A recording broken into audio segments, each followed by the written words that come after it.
A Certain Magical Index. Genesis Testament Volume 12 by Kamachi Kazuma. Prologue. The process leading to death's silent road. All people are alone when they die. Especially when they are directly killed by a being like Alice Anatherbable, who is unique even among the transcendents. Let's review the basic question. Did he really think he would go to heaven? Whatever his reasons, he always judged the enemy by his own rules and attacked them. Did he even need enemies? He never even considered that question. Of course someone like that would go to hell. The dead could not come back. They could never return to life. That goodbye was permanent. The idea of a truly dead person returning to life as if nothing happened is so absurd even a child knows it could never happen. There are no exceptions. A certain boy does not get a loophole. Even Anna Kingsford, known as an expert and the direct teacher of Mathers and Westgate who founded the Golden Cabal, hadn't tried to accomplish that with her own power. She had worked out a plan because she knew her own power wasn't enough. Then there was the other expert. Despite his great power, he was motivated entirely by whims and playfulness. The artificial hell created by Christian Rosenkreutz, or the man using the name, had been hijacked because the secret art was unattainable any other way. And because it was such a close call, the odds could easily change. Of course, it wasn't going to be easy. Some might even wonder if it should succeed. Christian Rosenkreutz had gone to so much effort to prepare it, and Anna Kingsford had hijacked it, but even then letting the boy use it was the most she could manage. She herself could not survive. Even she didn't have room for that. This was such a risky gambit that even an expert had to be prepared for failure. So perhaps it was only natural for it to turn out this way. Ki-hee-hee. Death was absolute. Even Kamachi Toma had no future left once he died. Hee. Chapter 1. A Scene of White and Black, the Death. Part 1. This was a perfectly ordinary high school in District 7. Or it should have been. Every other school had already had their opening ceremony, but not this one. A lot of people were coming and going. The adults stood out most since this was a school. The florist just arrived. I know, but what about the salt? What idiot forgot to order it? The discount store that sells just about anything doesn't open until 10. Ordering it online won't arrive in time for the ceremony. Run to the convenience store. Employees of various businesses were running here and there. Clothes rentals, large stage lighting and sound equipment, and a caterer providing snacks and drinks for nutrition and to help people rest. The place had the feel of backstage during some kind of event. Instead of an announcer, the host was a fairly unsuccessful comedian holding a mic. He could have just worn a short-range mic on his ear, but he had insisted on a large one and a microphone stand. That was likely his personal preference rather than having anything to do with the ceremony. Agami Pierce sighed softly in a brand new classroom. Why do those people look like they put on shows in the shopping district? Probably because they do. They're primarily entertainers, but they study Buddhist temple stuff in college. So maybe this counts as practice for them? Fukiyose Sari had all the information. Come to think of it, didn't she usually volunteer for the committees that ran school events? Agami Pierce took a look around the gloomy classroom. Did you see those weird people hanging around the front gate? They all had smartphones, so do reporters these days not lug around heavy cameras? That's why the school opened up the back entrance for teachers. The hearse, which is kept chilly inside with dry ice, should be here soon. Was that why the curtains were shut first thing in the morning? Carelessly approaching a window would probably end up with a toy-like drone approaching to get some footage. The TV stations had reporters on the scene too. They couldn't just ignore it. As members of the class in question, it made them nervous. They didn't know what exactly had happened, but they could tell it was a big deal. Something big had happened over winter break. If only they would send in that sexy female reporter in a miniskirt suit. Honestly, this really isn't a job for her. We're not talking about a culinary report discussing the soul food of regions you've never even heard of. I did see something like the ghost of Parents' Day wandering around, though. You mean the old Bavarian cream lady of the educational world? Wow, Kami Yan's getting the early morning human interest story treatment. Better than having a self-styled spiritualist show up and chant Buddhist incantations at him, right? Next thing you know, they'd be saying the student who died at our school was a fallen warrior, and there was a grave here in ancient times or something. Thank goodness this is Academy City. No matter how depressed the mood, people couldn't help but talk when enough of them had gathered. Maybe that was just human nature. No. Maybe the pressure of silence scared them more. So they were subconsciously avoiding it. Someone was dead, but the teachers hadn't explained anything. And a ton of reporters were here. It was all too concerning to let it pass in silence. This naturally led to the spread of rumors. Based on absolutely nothing, of course. Signs of foul play and mysterious circumstances, huh? Sounds like Academy City to me, was all Fukiyose said.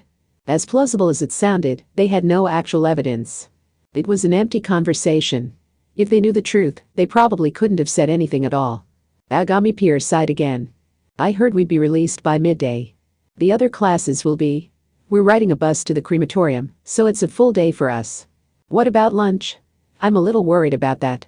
I was so busy this morning I missed breakfast. Were you too busy to see the message sent to the entire class? It said to bring your own lunch today. The day's schedule had been changed last second for this, but today was only meant to be the opening ceremony. The teachers apparently didn't think this would affect their classes, which made the students wonder what the point of that opening ceremony even was. Didn't that just mean they would have been wasting a day of their winter break? A look of belated realization came over Agami Pierce. Hold on. Do you mean I can't use the cafeteria or school store? I imagine you would only find an empty and lonely room. The opening ceremony was meant to end at midday, and there were no club activities scheduled. They wouldn't have any ingredients for lunch ready. Wait just a bit, I've got to run to the convenience store. You can try if you want, but the closest one will probably be full of the less motivated reporters chatting in the eat-in section. Are you sure you want to go there? Your face will be on the cover of the tabloids as the sorrow-stricken classmate. Hey, wait, Sensei's here. The event's already starting. Their free time had ended. While the classmates chatted, the sliding door by the blackboard opened and Tsukiyomi Kamo, their homeroom teacher, walked in. At 135 centimeters, she was a very compact teacher, and she had chosen thick felt clothing to keep warm in the cold.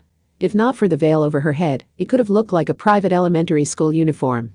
She spoke with just her head poking up above the lectern. Even for that, she was probably on her tiptoes. Himagami-chan, Fukiyose-chan, and the rest of you. Before the classes head to the auditorium one at a time, I want to take roll, so to your seats. The first years go first, so we don't have much time. Why send us there class by class? Someone messed up designing the auditorium, so its entrance is too narrow. If everyone tried to enter at once, I think we would get stuck, explained Fukiyose, sounding exasperated. The gym teacher called to them from outside.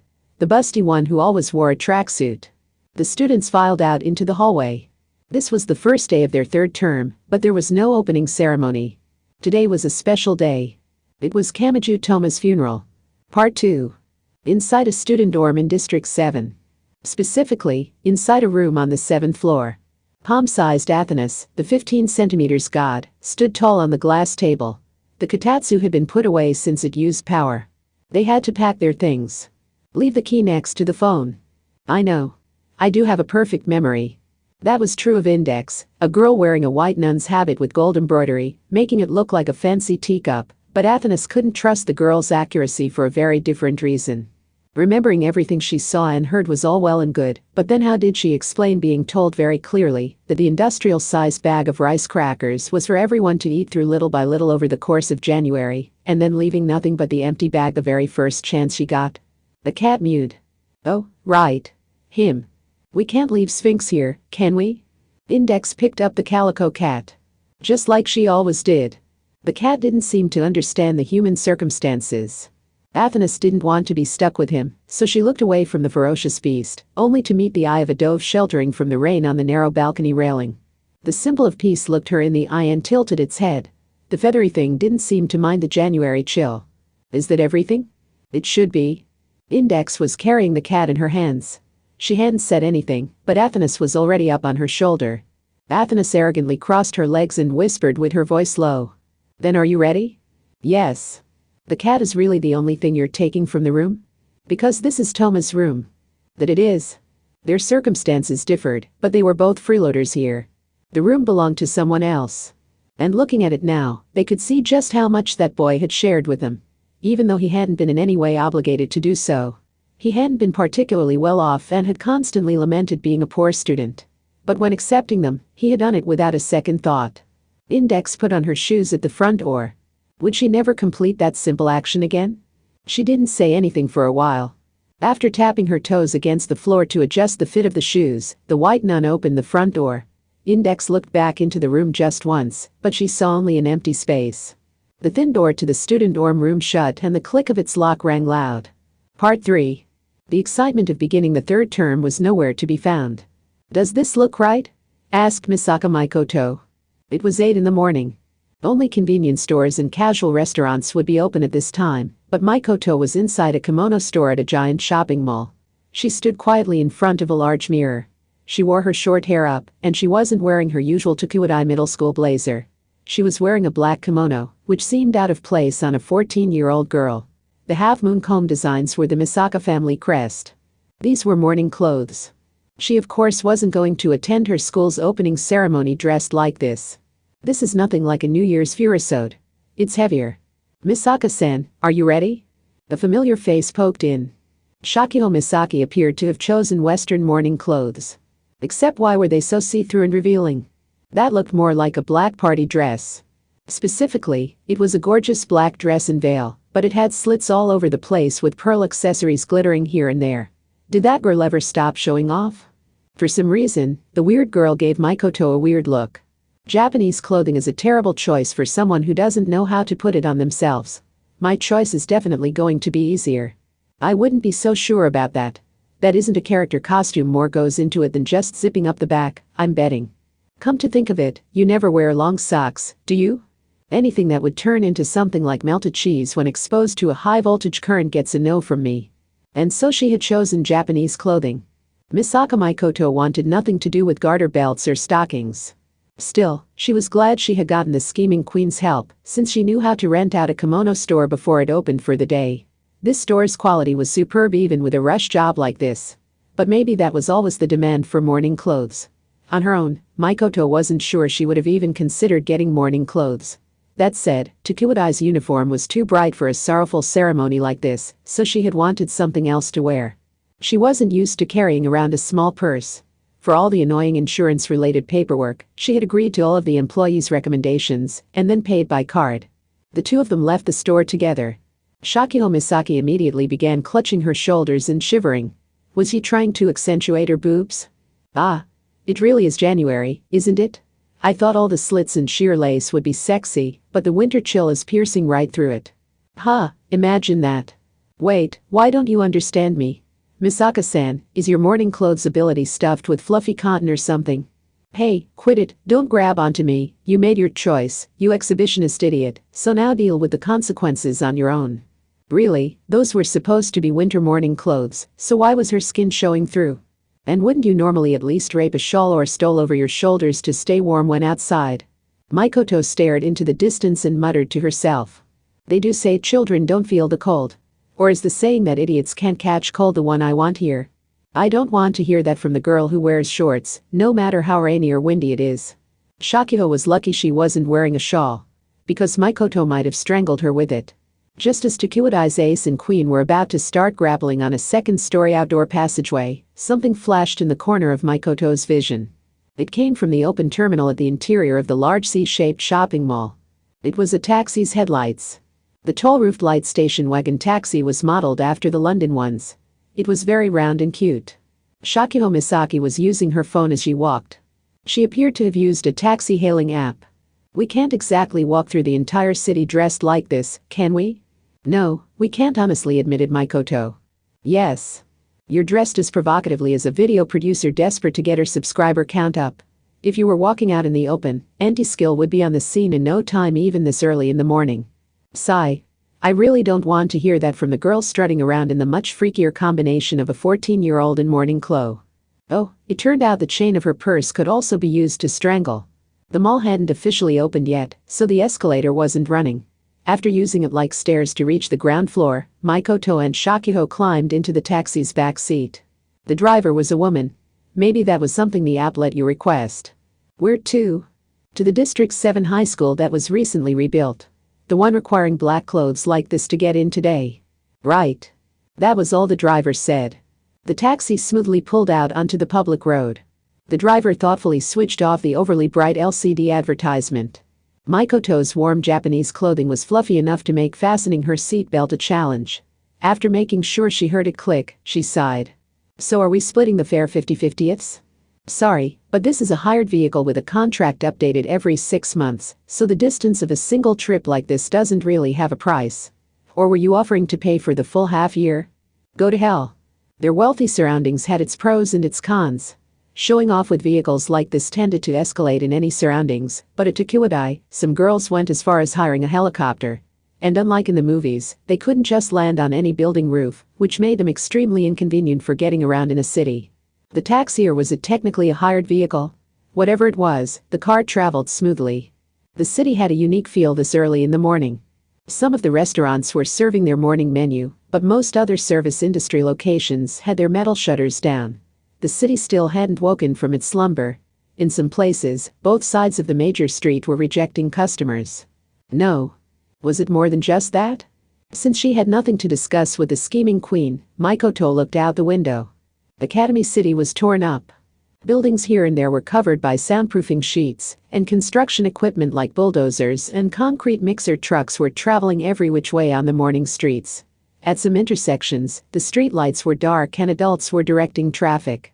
They must have been using noise-canceling technology, but a closer inspection showed the flashing light of welding being done this early in the morning.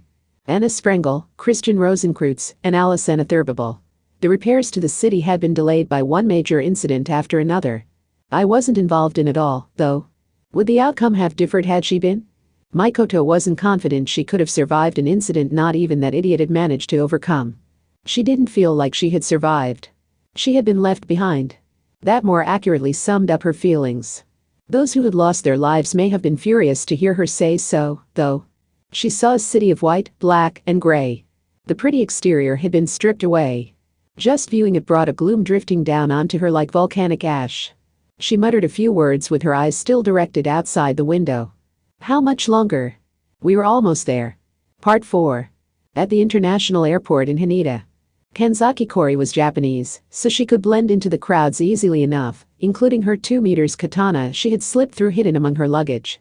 She knew she had been chosen for this role for that purpose. The Amakusas were currently being protected by the Anglican Church. This naturally had an effect on their actions. But she was gathering a lot of attention.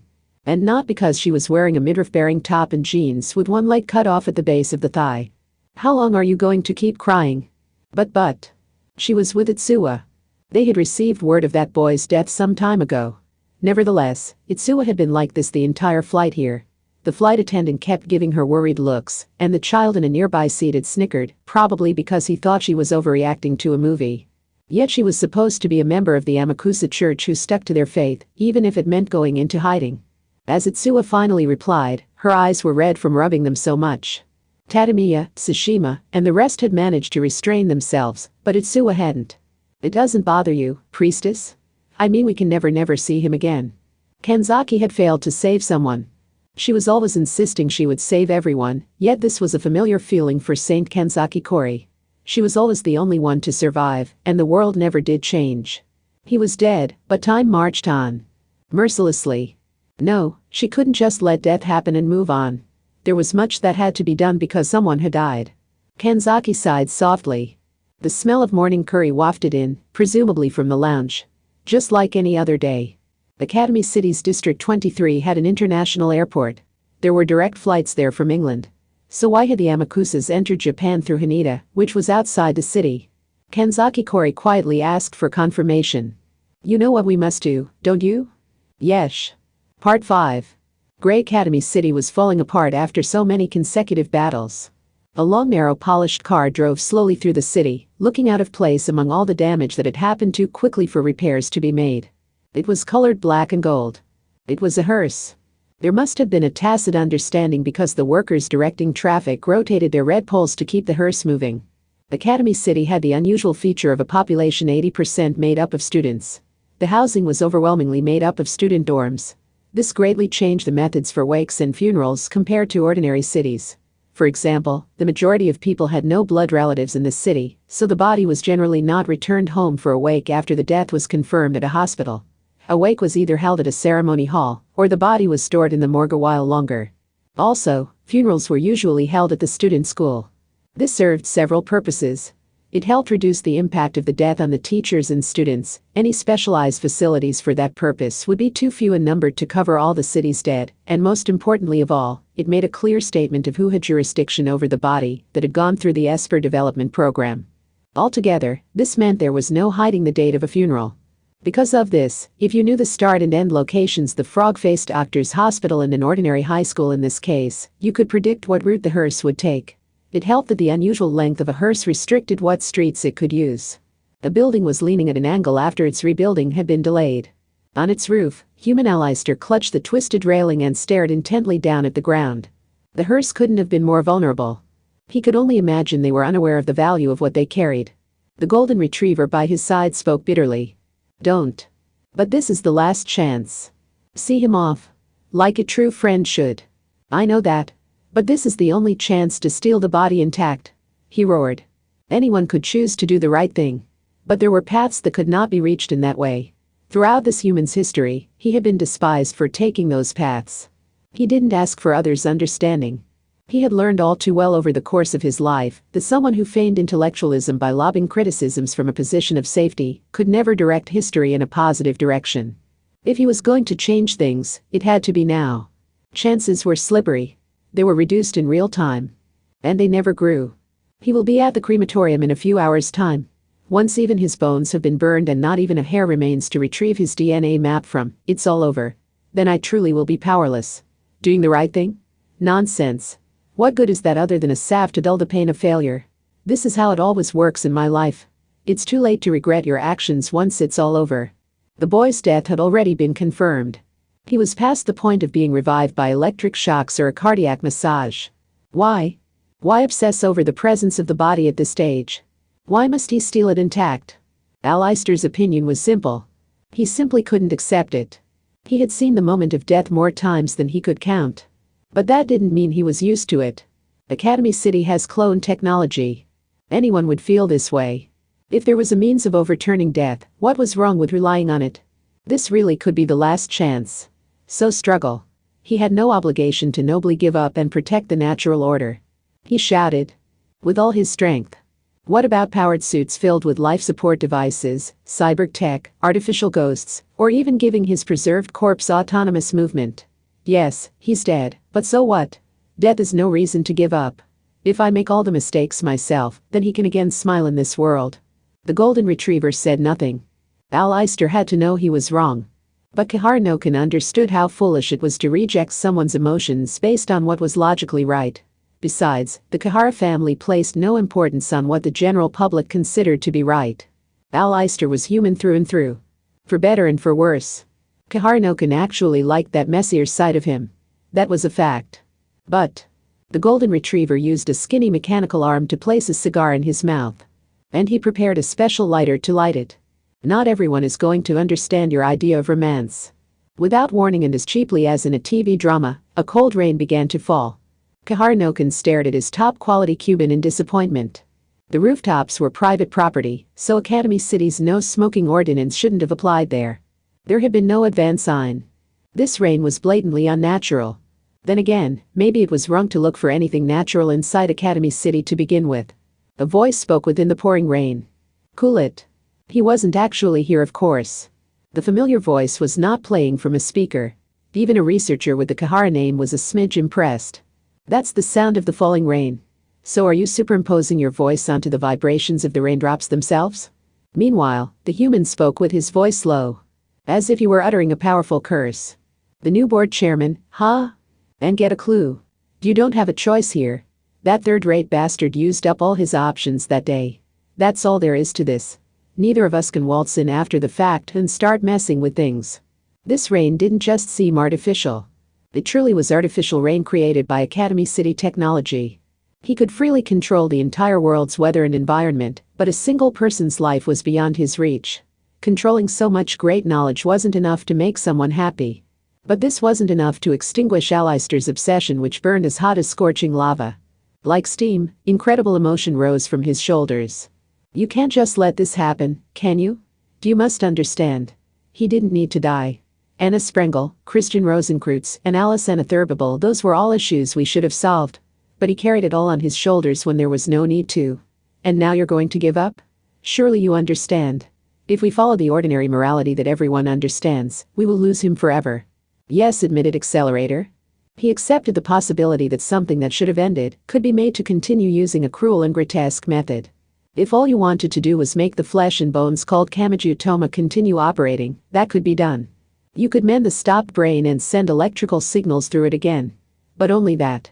However, even then. But this isn't your city anymore. I didn't unfairly usurp it from you. You handed the keys to me yourself because you were satisfied.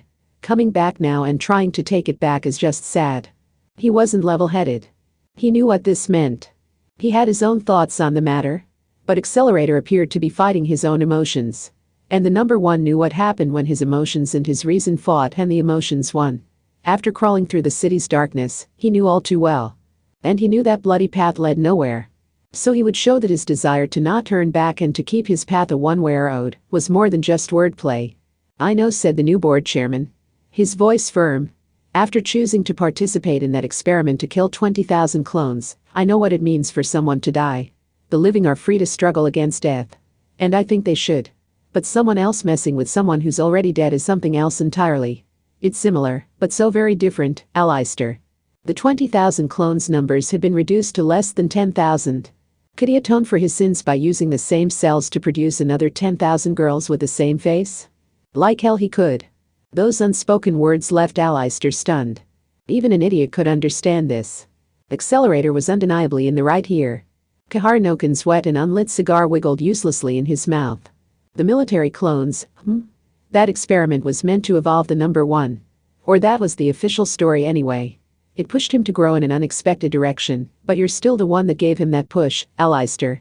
People mustn't defile the deaths of others. The question isn't if it's possible. The fact that it is technologically possible is why we must show restraint. Part 6. Alistair listened to it all. He listened to the raindrop voice. It didn't reach him. Not that he didn't understand it. That wasn't what he wanted right now. How could you find ordinary peace by following that sort of path? Human Alistair clenched his teeth and whispered in a terrifyingly low voice. Now that I've heard you out. Huh? What if I still refuse? Then I'll stop you, of course, outsider. I won't let you turn Academy City back into what it was. Like I already told you. This isn't your city. The voice carried by the raindrops pounding against the rooftop conveyed icy killer intent. Academy City began to move. Rotors loudly sliced at the air. These were unmanned six-wings attack helicopters. Those had been used in combat for a while now, but they had only become known to the media at large during World War III, which was arranged in secret by Fiamma of the Right. The world had been shocked by the sight of the helicopters accurately locating an enemy tank battalion in the middle of a raging blizzard, and then destroying only the enemy weapons, while avoiding all the anti-air fire. It was an older weapon at this point. Daily progress was a thing everywhere, but the value of each and every minute and second was so much greater in Academy City. Weapons several generations ahead of the current standard had to be lurking deep within labs across the city. This was an attack with overwhelming numbers by unknown technology. It was effective, but it brought no risk to the one giving the orders. It was a boring no-risk, high-return strategy. The leader, safely surrounded by thick walls, only had to view the distant future and spit out logical arguments. It was the method of Academy City's board chairman. Alistair felt like he was seeing his old self. He's dealing with me, who, for better or for worse, knows Academy City inside and out. I thought he would at least silently distribute nanodevices modeled after a deadly virus, but does he not even have that much left to use? Is that all? Alistair felt no fear. He only felt rage. Take this seriously. This is literally the final line to determine his fate. Did you really think this was enough for someone as stubborn as me to quietly back off? A giant blackness appeared with so much force it seemed ready to engulf the world, before concentrating powerfully down into a single point above Alistair's palm. Black. That was a pitch-black flame not found in the natural world. It was the ultimate destruction controlled by the wickedest man in the world who prophesied the outbreak of World War I, and, since he couldn't stop the death it would bring, considered putting together a massive spell using all the bloodshed. Protector of the abyss, that is, the barrier none can cross, and the monster that severs the bonds between people to prevent their evolution. Your value is 333, your meaning is dispersion. Demon who I have named, gather in my hand, Karanzan. He felt his own heart crawl disconcertingly. Something unseen had been carved away. He could tell. But this was what it meant to stick to your guns. Had he thought he could do this without any risk to himself? As long as it would not force misfortune and tragedy onto an unknown third party, Alistair would use any forbidden magic. This would scatter sparks from the collision between phases, but he would direct that side effect onto himself. A cold sweat very different from the chilly rain formed on his face, but he bared his teeth and spoke. "You're no monster. You're as much a human as I am. And as you have gathered all the ugliest parts of that humanity, allow me to gift you the ultimate foolishness. This is death. If you would dismiss human death as something that can't be helped, then raise your head from your paperwork and look me in the eye. I will test the rawness of death for you." The voice didn't even respond. It was a thorough rejection. The ultimate lack of understanding. Which may have been why the new board chairman was so disappointed. It didn't end with bringing down the 6 wings. Far below, on the surface, a monster emerged looking like a tank gun attached to the roof of an 8-wheel armored truck. That was a predator octopus. By breaking the pillars in accordance with careful calculations, even a building like this could be brought down. A mere 120mm gun? Laughable. Who did they think they could destroy with that? It all felt like a desperate attempt to cover up a lack of forces. After the consecutive attacks of Anna Sprengel, Christian Rosenkreutz, and Alice Anna Thurbable, Academy City was run down. It didn't have many remaining forces. If an individual wanted to have their way within the city, now was the only chance. The 8-wheeled vehicle turned its gun to aim at Allister. It didn't bother thinking about cover or an escape route. That suggested it was unmanned. An explosive sound erupted out. It was a roar. Produced by a human body. The wall of compressed air blew away the airborne shell, crushed the unmanned weapon, and caused a circle of asphalt to sink down. Deep down. "I will not let him be taken to the crematorium." Thus, Allister was leaning forward in that moment. "As long as I can secure Kamachi Toma's whole body, there are still options. Plenty of options. I don't even need any help from Academy Psi." Crash. Without warning, a powerful lightning bolt fell from the sky, piercing Allister's body on its way down. Part 7. Accelerator had not left the District 10 prison. Not a single step. That was the restriction he had placed on himself. And he didn't even need to. HMPH. Gas pipes, water pipes, and fiber optic cables. All sorts of plumbing and wiring was laid out like a spider web below Academy City. The total length could wrap around the Earth 2.5 times with more to spare.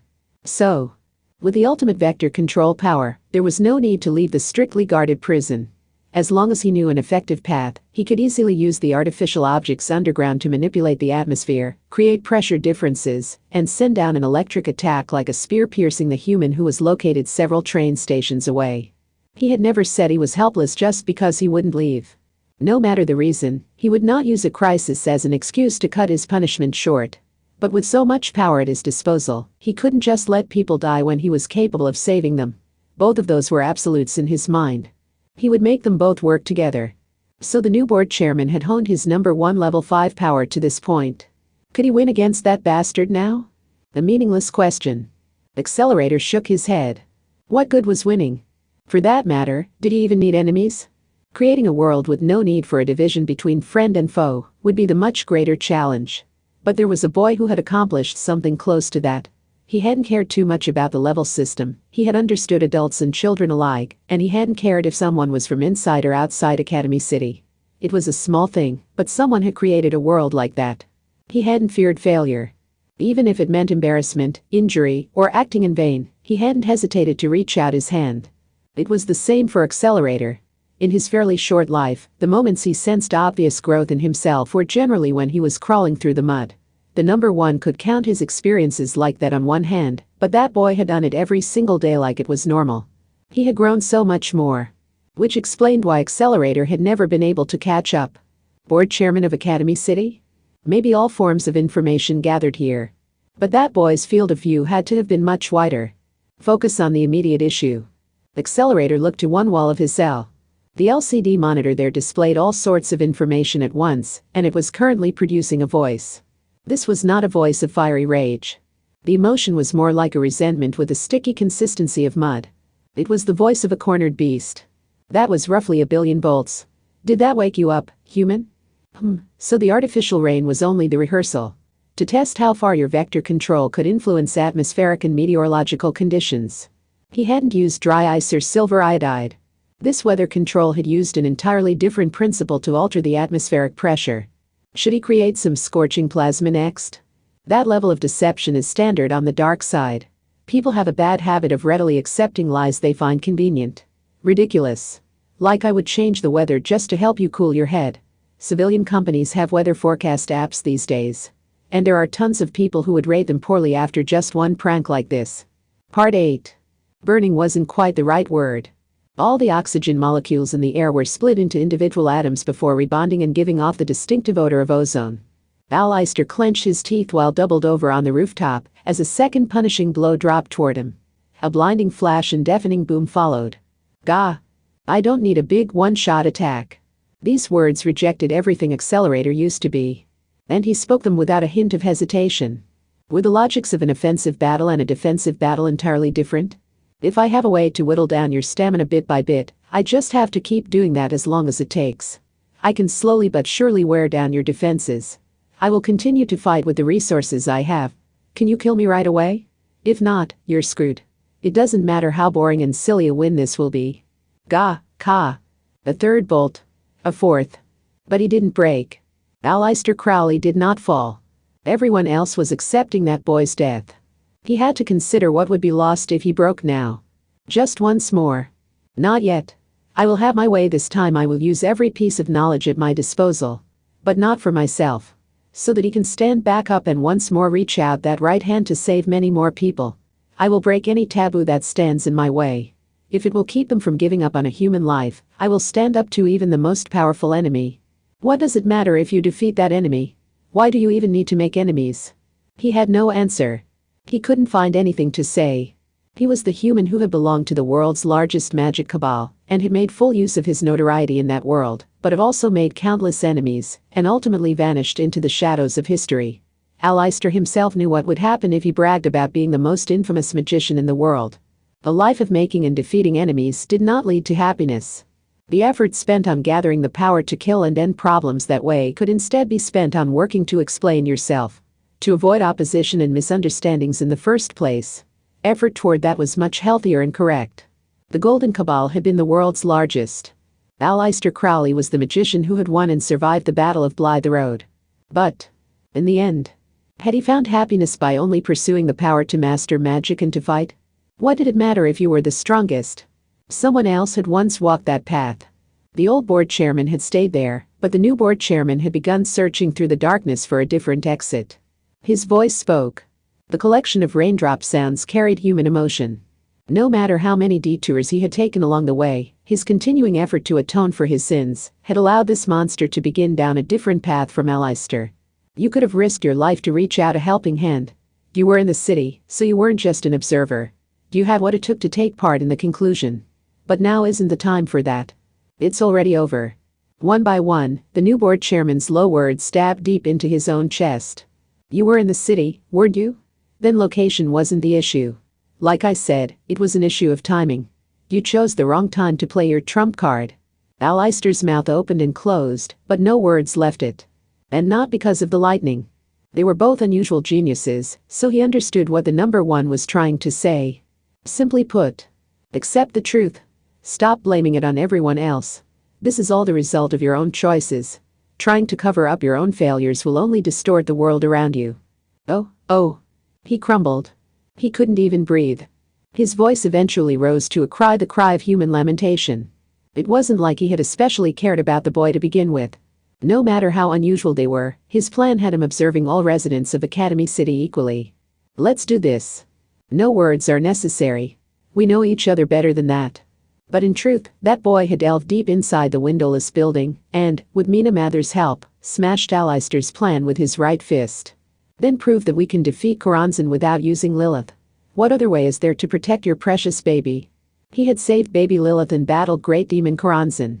During a large-scale battle covering the entire United Kingdom, if not the entire world, Aleister had somehow ended up fighting alongside that boy.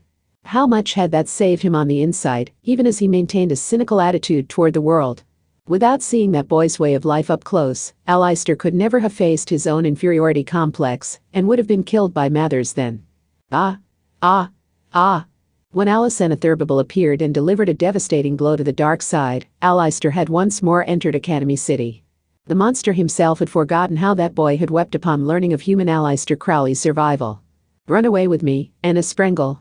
He and the boy had stood on opposite sides on the question of what to do about Anna Sprengel. From an efficiency and safety standpoint, Aleister hadn't been wrong. He was sure of that. But Kamachi Toma had been right. That boy had clearly been correct. Aleister knew that wicked woman had smiled happily by Kamachi Toma's side after her poison had been removed and the threat negated. That had been a win for the boy's belief in human possibility. Aleister couldn't abandon him, even if they had parted ways after failing to reach an agreement. But this was that human's selfish desire. Was it not what that boy wanted, and would it not make him happy? This desire wouldn't lead anywhere. The memories of him that Aleister had worked so hard to gather up were spilling away.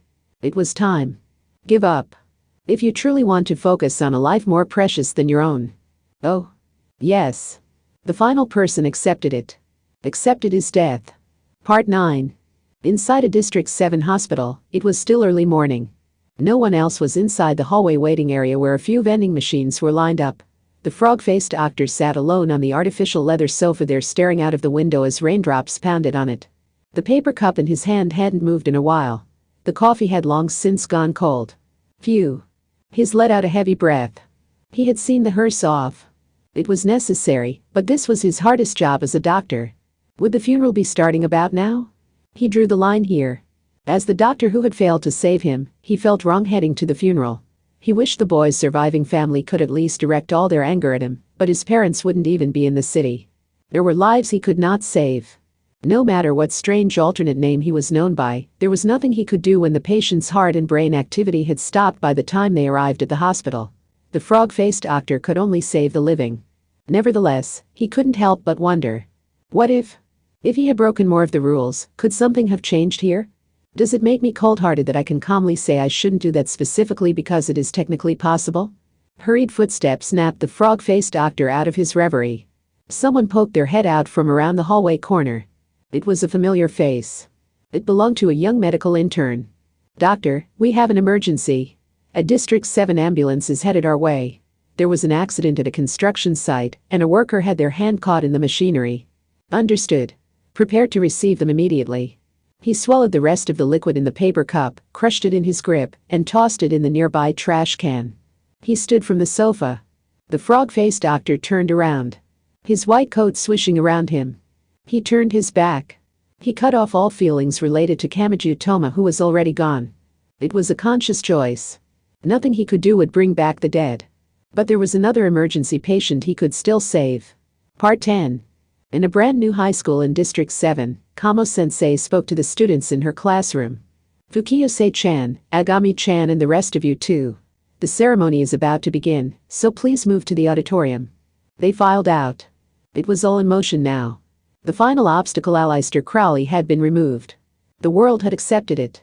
Kamachi Toma's funeral was finally beginning. Chapter 2. Funeral Goodbye Bad. Part 1. Cold rain that couldn't quite become snow fell from thick gray clouds. It was weaker than before. But that made it seem more stable, suggesting it would last longer. The funeral was underway. It had begun in the school auditorium. The entire student body was gathered there, so they had to line up based on a system to fit. Except Agami Pierce and Fukiyose Sari had frozen up nearby. Apparently Kamo-sensei had panicked, so their class's guidance was a mess. But that boy may have appreciated a human response like that. The space was large enough to hold hundreds of people. That meant the heating was only so effective. Even with the air conditioning and halogen heaters, the chill could not be fully banished. It was the presence of death. Something you normally didn't sense but crept up on everyone the same. Agami Pierce felt like the world itself were telling him an attempt to act cheerful would not fundamentally change what they were here for. This was a funeral. A member of their class was dead. Thank you all for attending despite the poor weather. Perhaps the heavens themselves are weeping for the deceased. It pains me just as much to lose someone so young. A young Buddhist monk got started with a microphone in hand. Fukiyose Sari was only familiar with the term abbot as a title for a Buddhist monk, but she wasn't sure if there was a proper hierarchy there.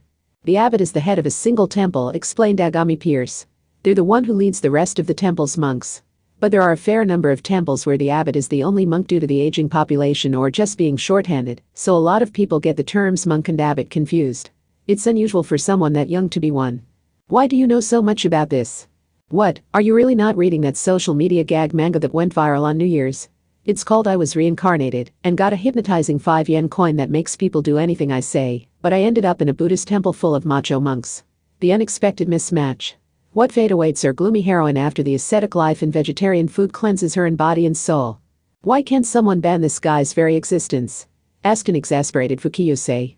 But had her senses dulled over winter break? She appeared to have forgotten insults of that level were nothing more than a reward. She could be 2 or even 3 times as harsh, and he would still welcome it. The screen on the wall behind the auditorium stage came to life. I am truly grateful you have all gathered today for our son. Remote comments by Kamijo Toma's parents played on the screen. They apparently used more than just telegrams in this day and age. A loud slam came from the back of the auditorium. Someone had been unable to contain themselves and rushed out while covering their mouth. For a brief moment, the outside light shined into the dark auditorium. Surprisingly, this person was not from their class. From where they came from, they must have been a student from another year. Kami Yan sure was loved. He had the weirdest connections. I sometimes saw him speaking with an upperclassman girl. There was some kind of accident that led to shouting, but the funeral itself continued without a hitch. Agami Pierce got some words out while staring out ahead. Why? Why do people die so easily? This was somehow different from before. Death. The word carried so much more weight. Instead of the light and empty feeling of losing a life in a video game, this carried the heavy weight of reality. Maybe that was what a funeral was. It was about saying goodbye. But in a different way from a classmate moving away. Instead of not being able to see him again after this, they already couldn't see him again. People could not accept that so quickly, so they needed a way to smooth over the rough edges of reality, or else the small society that was a school could collapse. It was like bringing things into focus. Oh. It wasn't so bad when the image before Agami's eyes was blurry. He could stand that. But once the outlines came into focus, the corners of his eyes could be in trouble. Trouble? Who said it was wrong to cry? It wasn't a competition, and who did he even think he was competing with? Apparently adolescent rebelliousness could needlessly screw with people's lives even here. He realized he hadn't heard Fukiyose's voice in a while. When he focused, he could hear some breath seemingly covered by an unseen hand. Or maybe she had a handkerchief out. He wasn't about to peek over at the next seat, though. He envied the people who could let themselves cry here. He was always shouting in the classroom, but he felt some kind of barrier forcing himself to hold back here. Agami Pierce was not a diligent student. Even during ordinary classes, he would stare out the window and daydream about battling terrorists. He had always thought Kamijo Toma would survive to the very end. He could do anything in his fantasies, but for some reason that boy always survived longer than Agami himself. Agami would sometimes save everyone and end up with a harem, and he would sometimes get dramatically shot and die, but no matter what happened, Kamijo Toma would always survive to the end, no matter how beat up he was. But reality was something else entirely.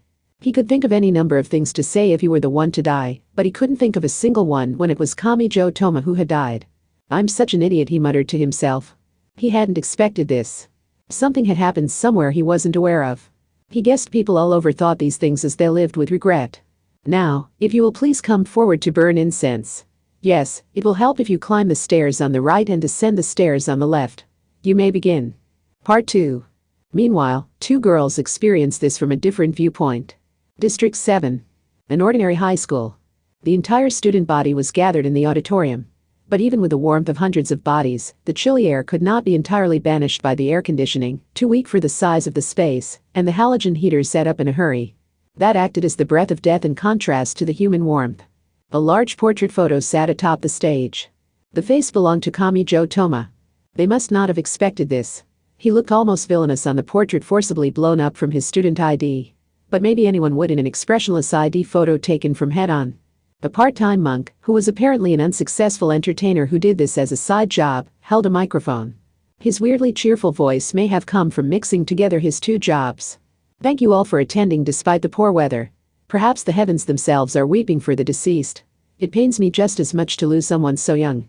In addition to the student body, a guest space had been prepared at one side. Mikoto and Shokuho were seated there. One of them was shaking. Misa Misaka-san, it's so cold, you need to warm me up. Are you even wearing clothes? Mikoto sighed while using a hand to the face to shove away the idiot queen who Mikoto was beginning to suspect she might actually be wearing body paint, as she shivered and tried to cling to Mikoto from the side. This was a high school. For a middle schooler, it was like another world entirely. But the usual tension she would feel was nowhere to be found. She had actually been here before, but I never imagined I would visit that idiot's high school for this. Her heavy sighing wouldn't stop. However, she saw no one who could be his parents in the guest section.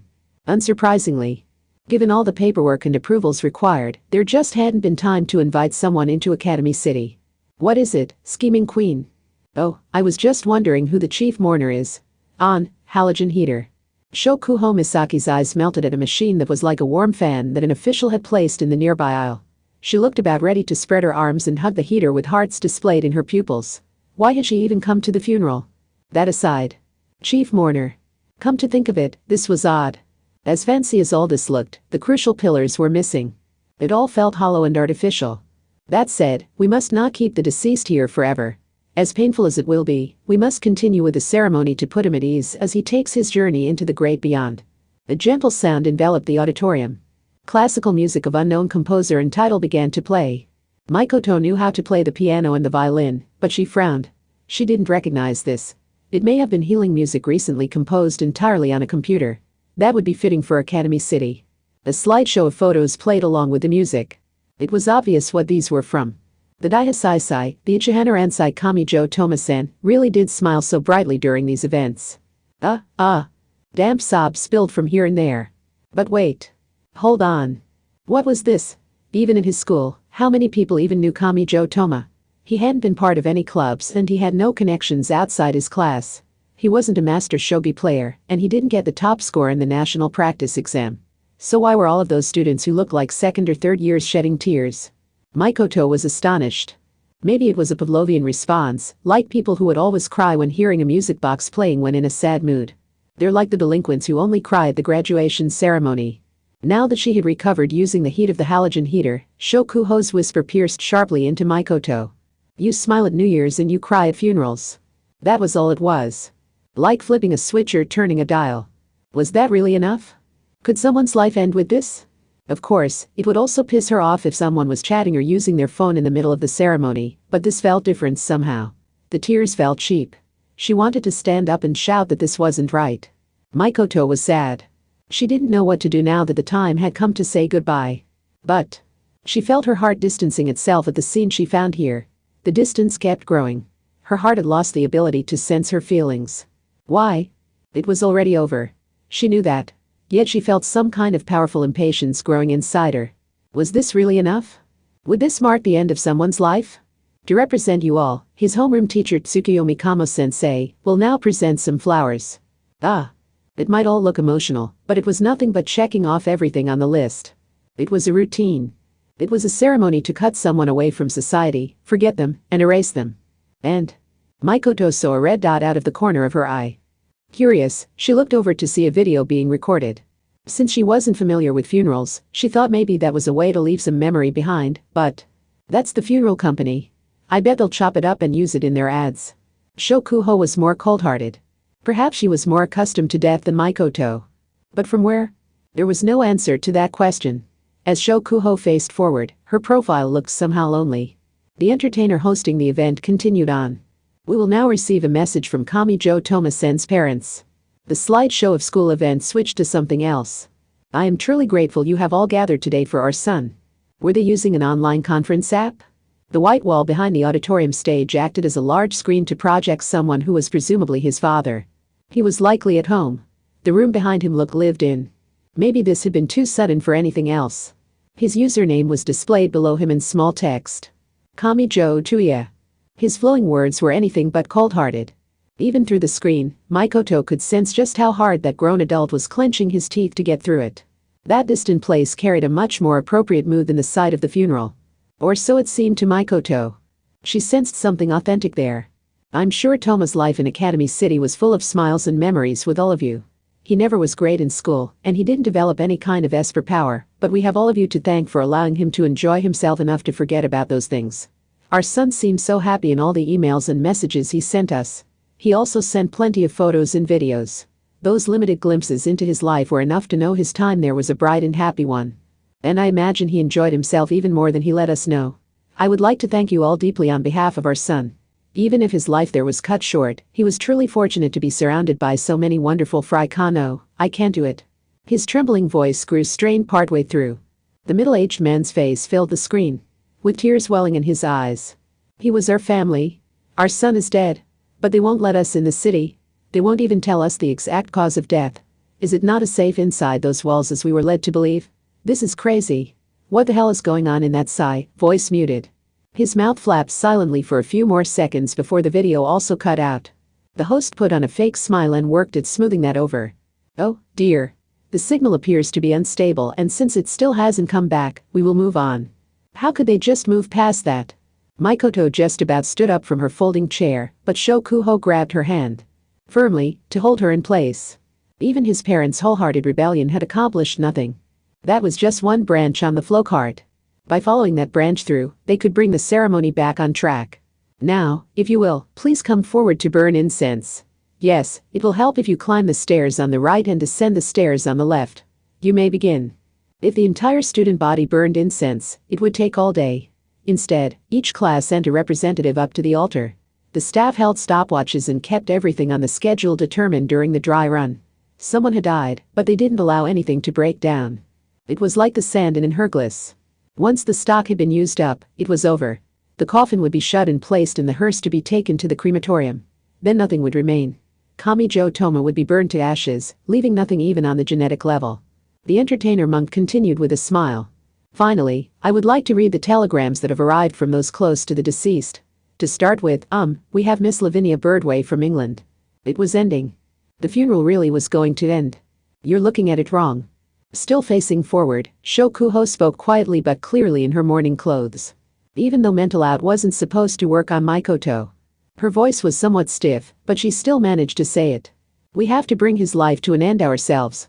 So, Misaka-san, you need to prepare yourself to actually say goodbye. Part 3. Outside in the frigid January city, Index and Athena stood in the rain. Without an umbrella. Breakfast time had passed, but for once Index had no appetite. On her shoulder, Athena held down the brim of her hat and looked up. Good grief.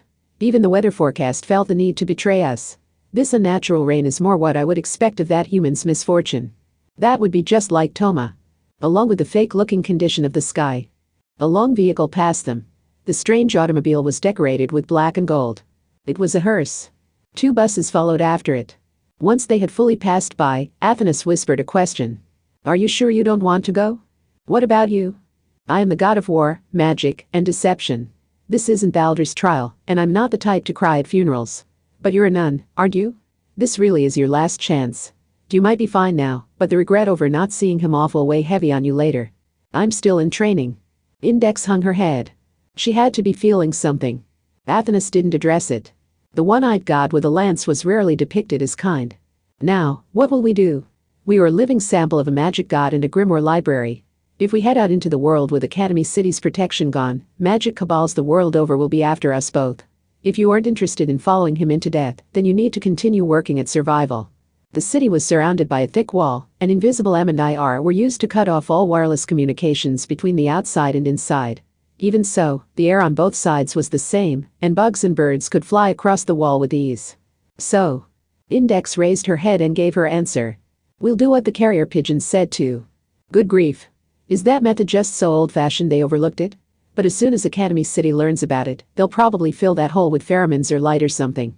If they headed to his school now, they might make it in time. But they didn't. They couldn't. Index gave her reasoning. If I was there to say goodbye, I know I'd ruin the whole ceremony by crying too loud. The cat said nothing in the girl's arms. He wasn't supposed to understand what was going on, but for some reason he seemed to. Part 4. It's over, muttered Agami Pierce. All the strength left his body. He made it sound like his team had just lost a big tournament. That's the end of Kami Yan's funeral. Pull yourself together. Kamo-sensei is calling us over to get to the crematorium. Perhaps Fukiyose found it easier if he focused her mind on a task. She seemed to be constantly searching for a new one. Agami rubbed his belly. I'm starving. I want to devour my lunch while watching an isekai cooking an anime to give a psychological boost to the convenience store bento. How about you chew on a handkerchief? Only his classmates were going to the crematorium. As much as they had sobbed during the funeral, the students from other years didn't wait around before leaving the auditorium. Almost like a movie ad with people making insincere-sounding comments at an advanced screening. The kind of ad that made it sound like the record for most moving film of the century was broken every other second. Agami saw a busty black-haired upperclassman girl look back toward the stage just once at the exit before leaving. Would they even show up if it was us who died? This is better than it could be. Do you ordinarily get teary-eyed seeing the news on TV or online? Dryly asked Fukiyose. That she sounded more irritable than normal may have been the greatest compliment to Kamijo Toma, who had disappeared from their school. Part 5. A woman in a beige habit stood in a city of white and black. That was human Aleister Crowley. The ridiculous artificial rain continued to fall. The golden retriever stayed by his side in the frigid chill without a word of complaint, but he did ask a question here. You aren't going to see it through to the end? You know all too well I don't have the courage. Why would I have struggled so much if I did? The regret always comes later. I know that. Better than anyone in the world, spat Aleister. He didn't want to believe it. She had promised she would break whatever rules were necessary to save the boy. Had she broken her promise in the end? That meant there was something even Anna Kingsford couldn't do. He knew this was as absurd as wanting your parents to continue to be infallible beings, but still. If I could only save that one, muttered Aleister. That one act would have meant so much. It would have triggered a chain reaction to fix everything. But it failed at the very first domino. That boy remains dead. Kihara Naukin was an unusual genius even for a Kihara, but even he had trouble grasping what Aleister was getting at. And he knew the human wasn't going to explain. Whatever it was a dream that had ended unrealized. What now? Asked the dog. I wouldn't be wandering like this if I could answer that. Was there any meaning in life now? His questions had reached that level. What in this wide world should he tie his existence to? Part 6. The rain was falling. The funeral in the auditorium had ended, so most of the students were using the walkway to return to the main school building. They were pinching something and sprinkling it on their heads. It turned out to be salt. Mikoto sighed softly as she walked out. So even the students at his school treat his death as something unclean. I doubt many people in Academy City understand the symbolism. Just like very few people bother looking up the etymology of words like hello and goodbye. Most people see it as no more than the done thing, like bowing your head when entering a room. And does it have to be so cold? Shokuho's shouted breath was already visible. And a frigid rain was falling outside. Shokuho had started off holding her own shoulders, but once she set her sights on Mikoto, she grabbed onto her. Get off, Shokuho. Kimonos are hard to fix once they start to come undone, so don't grab onto me. Oh, come on. Being a hot water bottle is about all you're good for, Misaka-san. Oh, really? Even though I happen to have some hand warmers? Shokuho Misaki petrified. The corners of her lips twitched. Her pride appeared to be conflicted over whether or not she should put on a polite smile. If you don't want any, then fine. I'll seal them away at the bottom of my purse. In the zone where I can't dig them out again. Wait, Misaka-san. You win, I admit it. So please show some love to this little match girl freezing in the winter cold. You have everyone call you a queen, and now you have the nerve to act like the unfortunate little match girl?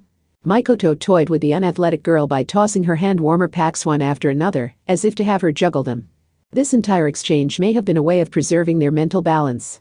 To Mikoto, the forced cheerfulness only made her entire life seem like an act. Ah. Hey, where the hell are you shoving that hand warmer, Shokuho? What happened to us having a shame culture? The girl was shutting her eyes, trembling, and sighing like she was sinking into a hot spring, but the details were best left unstated. She was capable of prioritizing what really mattered, meaning she was the type who would decide to nestle together in the nude to stay warm if they were stranded on a snowy mountain in the winter. Mikoto was certain of that now. The official next to the hearse formed a megaphone with his hands and guided them. The buses are over here. If you're from the school, use bus 1. If you're a visitor, use bus 2. Yes, it wasn't over yet. Many umbrellas blossomed like flowers and gathered together. Carried by the adults. The coffin was loaded onto the hearse. The black and gold vehicle was headed to District 10. Specifically, to the crematorium. The entire student body wouldn't fit there, so only what appeared to be Kamju's class would be going. The bus was enough to carry that many. And a second bus was enough for the visitors. Another time limit had appeared. Mikoto saw the distance to the crematorium like the timer ticking down on a time bomb. But what did that time limit matter at this point? Death could not be overturned. It was already over. Oh, blessed heatability. Modern conveniences are truly wonderful. Next to her, the queen was saying something that suggested a katatsu was all you needed to win her heart. The two buses left the rear of the school to follow the hearse. The reporters out front seemed to be making a minor fuss, but the buses had no obligation to wait for them. No one on the fairly large bus uttered a word. The GPS navigation system provided a few instructions in a female voice, but the driver appeared to be ignoring them. Maybe there was some kind of etiquette to it, but the hearse seemed to avoid the shortest route and took a longer way to their destination. In the adjacent seat, Shokuho whispered briefly while staring out the window being pummeled by raindrops. Misaka-san. Ugh, what idiot is sending a drone after us? With a sparking sound, the multicopter lost control out in the rain. But who did those persistent reporters want to attack with their articles? Surely it wasn't Alicenatherbible or the transcendence from the hidden side of the world. Maybe you could say we sent him to his death too. We didn't stand in his way and attack him, but we did give him a push from behind. Misaka-san. Malign his resolve and determination again, and I will slap you. But Shokuho didn't actually deny it. It probably bothered her too. It was the same when they had fought Christian Rosenkreutz. It had required a lot of power to repel him, and Kamijo would have been killed if it had been even slightly insufficient. Even so, if their power hadn't been up to the task, would he have considered running away? Not likely. Not a chance. I can't see him giving up on a fight once he started it. He hadn't actually started the fight himself, but no matter how unfairly he was dragged into it, he had always fought to end it. So he could gently untangle the mess of threads. It didn't take very long. They arrived at the crematorium. A large roof covered the area in front of the entrance. Had it been designed with bad weather like this in mind? It looked like they had to wait for the workers to deal with the coffin. Go on, Misaka-san. At Shokuho's prompting, Mikoto got off the bus. She wasn't used to descending a bus's stairs in Japanese morning clothes. The clothing was like a single tube, so had it even been designed with climbing and descending stairs in mind? Of course it was. Did you forget the stone steps leading up to Shinto shrines and Buddhist temples? Oh, no. Now that idiot is correcting me. Oh? Misaka-san, did you forget I am the intellectual type? Care to see who does better with our next examability? Come to think of it, didn't they have 5-story pagodas in the Edo period? And those buildings wouldn't have had elevators or escalators. Shokuho Misaki continued to rub the hand warmer against her cheek. It would have run out of heat by now, so was he making use of the placebo effect? Or maybe the cold was making her hallucinate. An official guided them into the building. There were numbered tatami mat waiting rooms with cremation chambers lined up. Maybe there was a rule, but the cremation chambers not in use had their doors wide open.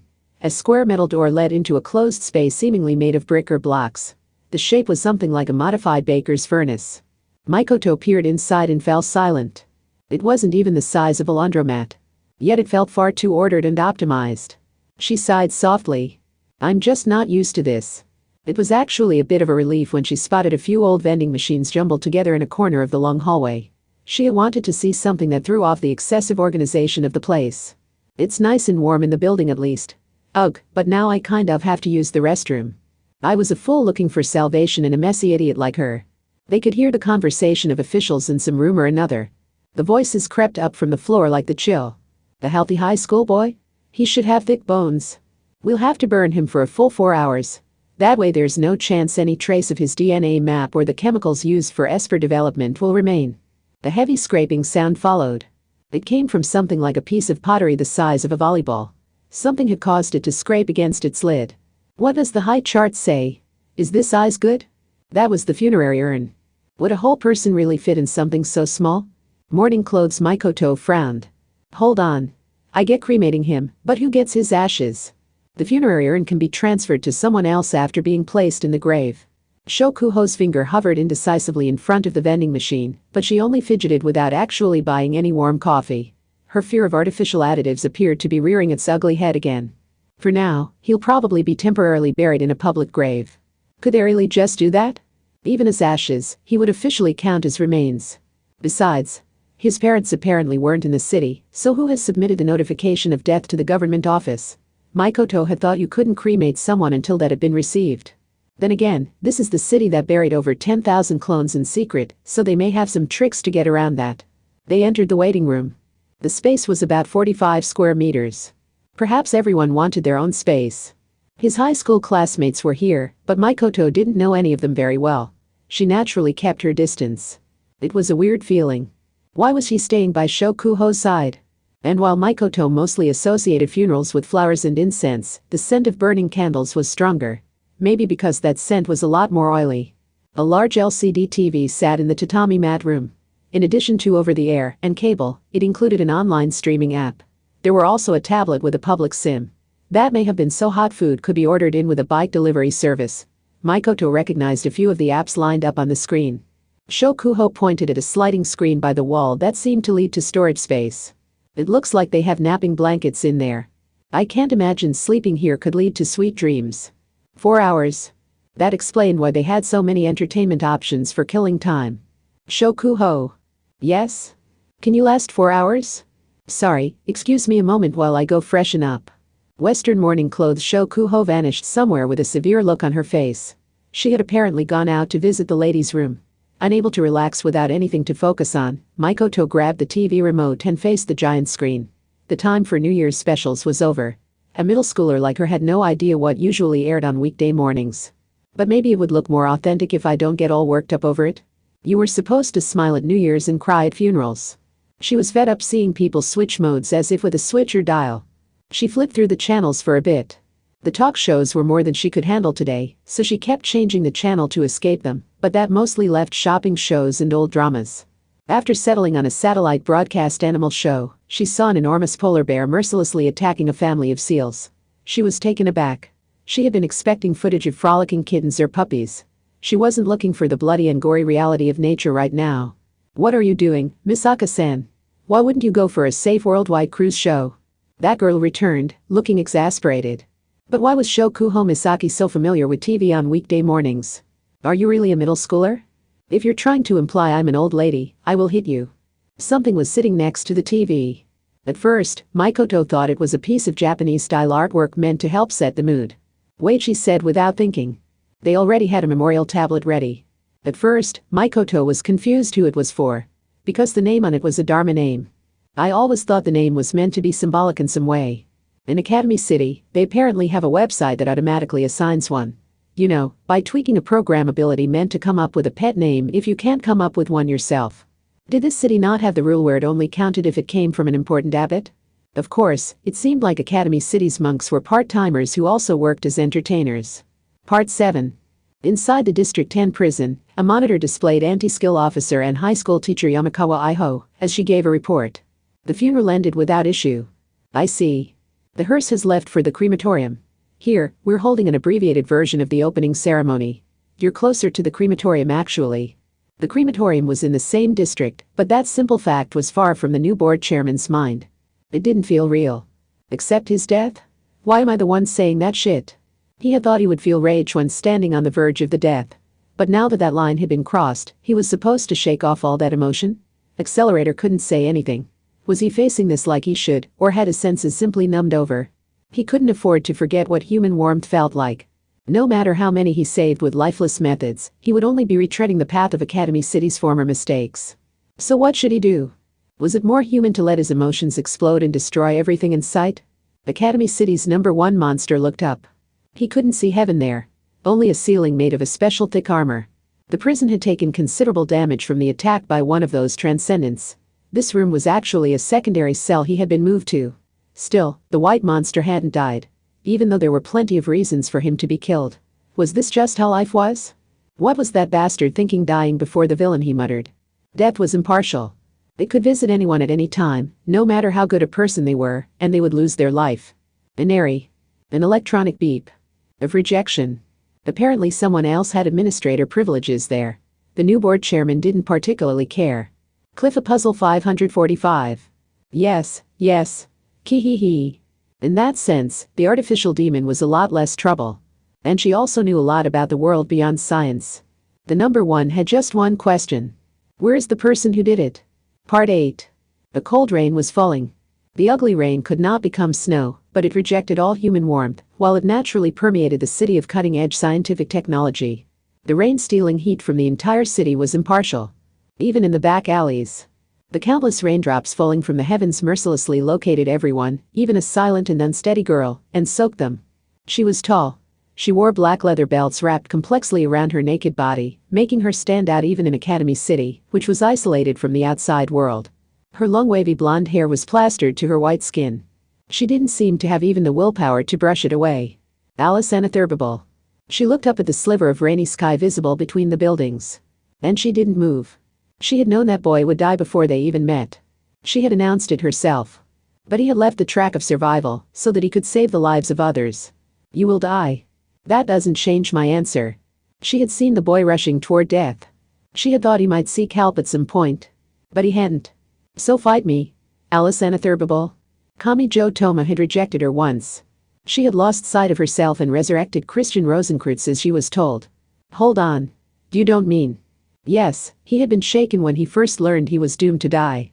But he had still ultimately chosen the lives of others. The doomed boy had stuck to his way of life and finally brought Alice Anatherbable back to her senses. I don't want to see anyone suffering from even more misfortune than me. You got a problem with that? He wasn't coming back.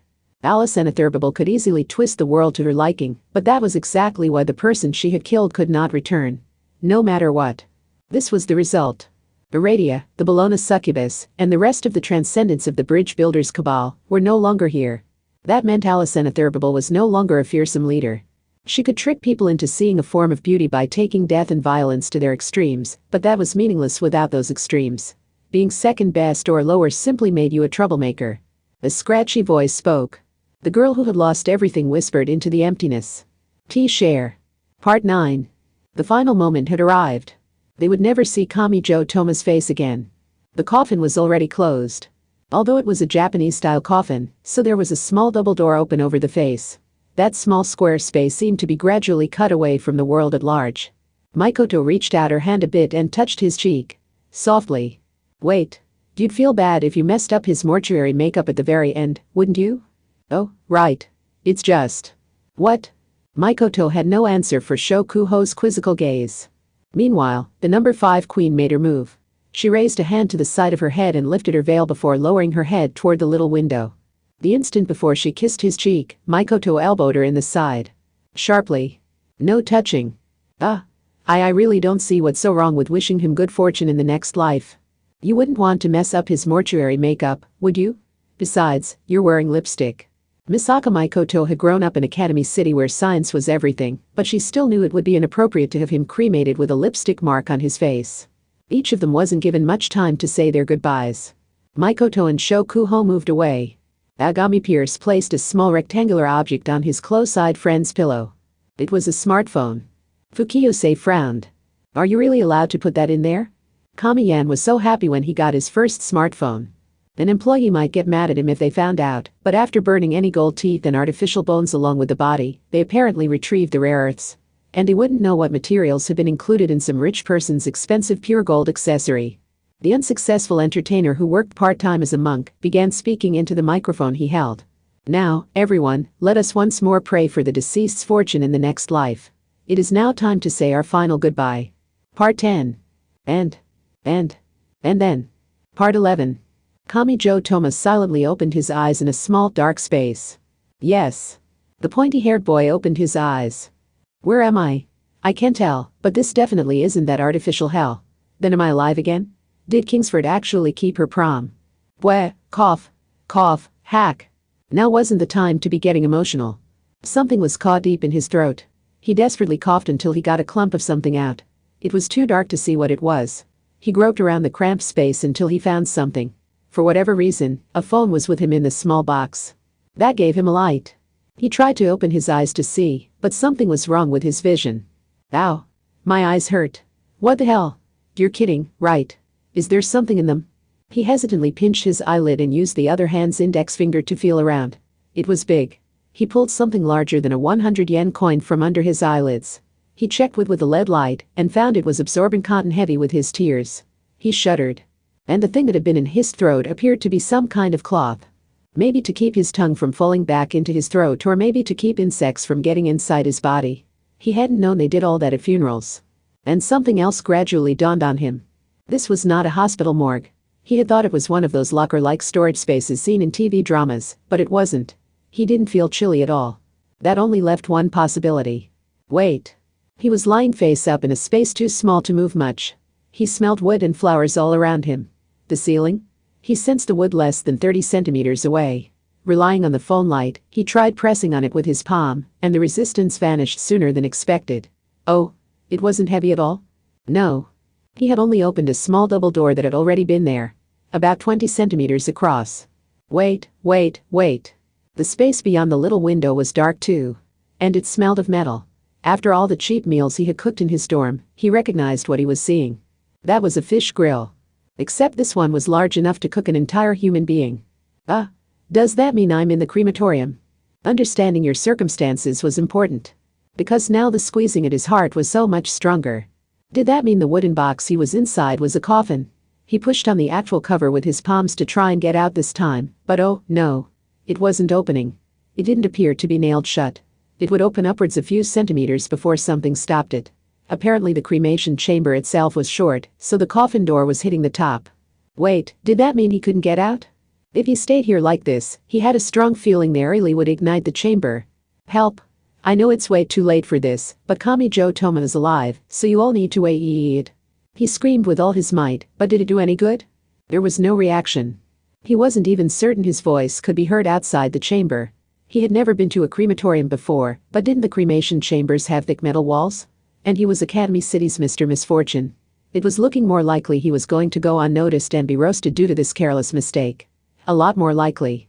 The fa phone. I need to call someone outside and Why doesn't it have a signal? Because the walls are so thick. Is this stone and metal cremation chamber blocking the signal? It didn't look like he could count on any help from outside. He would have to crawl out on his own. However, the space was so small.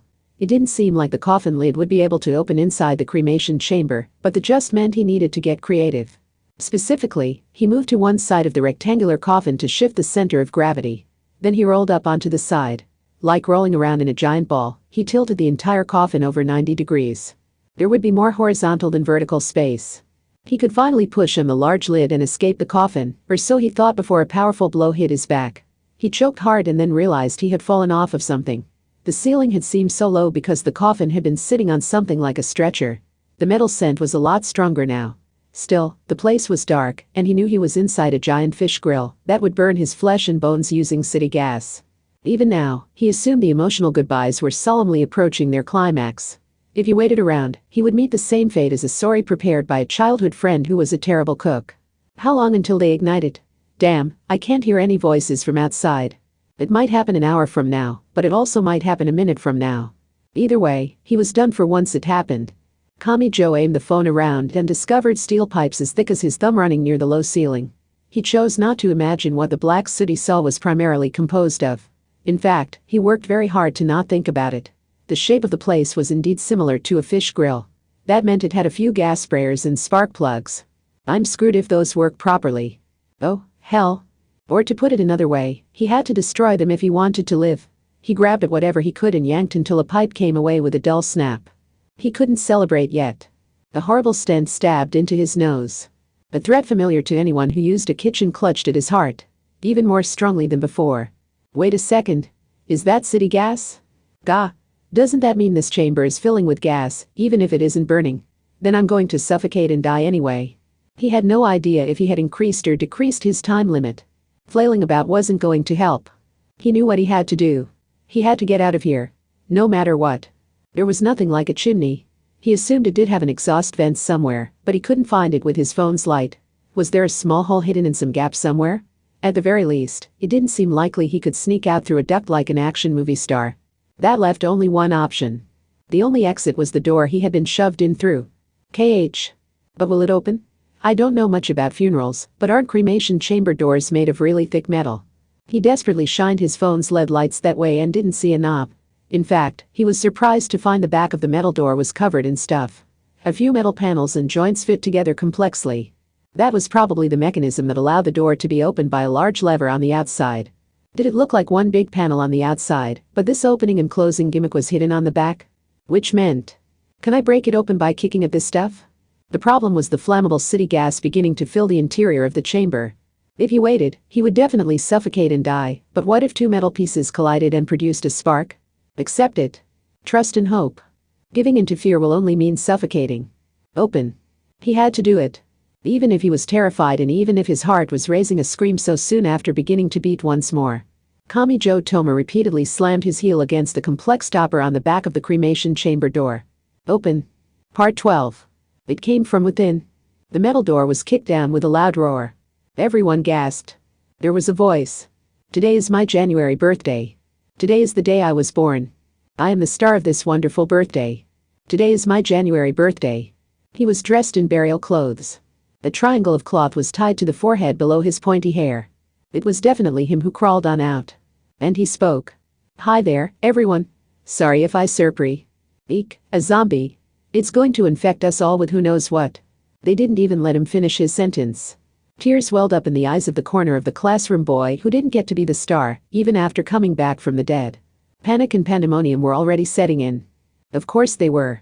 Based on his phone screen, it hadn't just been a few minutes since he died.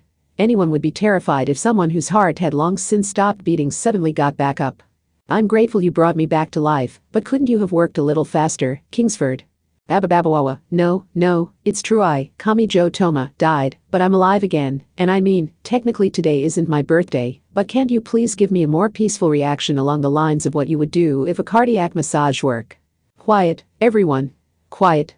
Take deep breaths to calm yourselves and stay where you are. Now, what were you doing in there? Who are you? The extremely part-time monk was shouting into his microphone. Then Kamijo heard a strange mechanical sound. Someone was coming. These people were wearing shiny silver armor that covered them from head to toe. No, were those powered suits?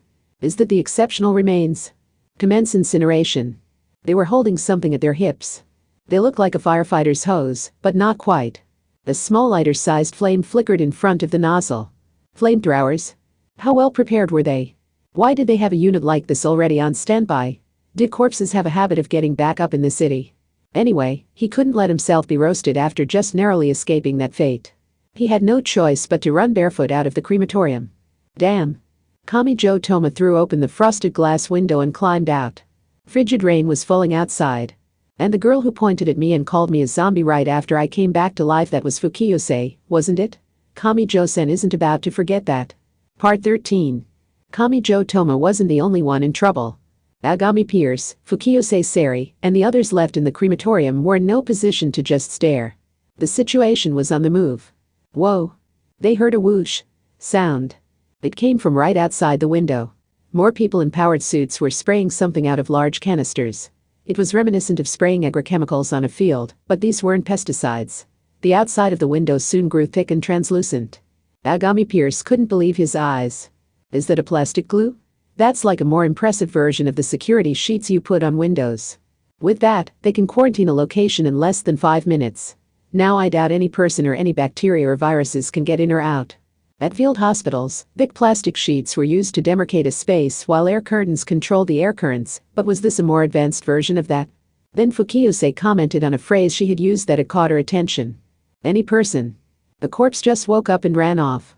That qualifies as an emergency in my book. Did it not occur to you that we're trapped inside here now? But the reaction had been too quick.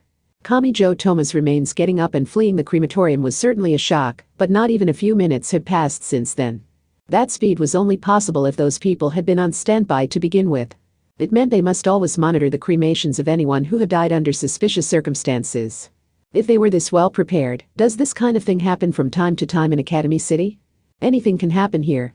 I mean, this city creates superhuman level 5s. None of it sounded real. Kamijo Toma had gotten up. That much was true. But what exactly had happened? Saying a mystery virus was responsible sounded plausible enough, but it lacked the weight of reality. That was the same as saying ghosts were actually plasma. Smugly explaining that in a dark abandoned building did nothing to put your mind at ease.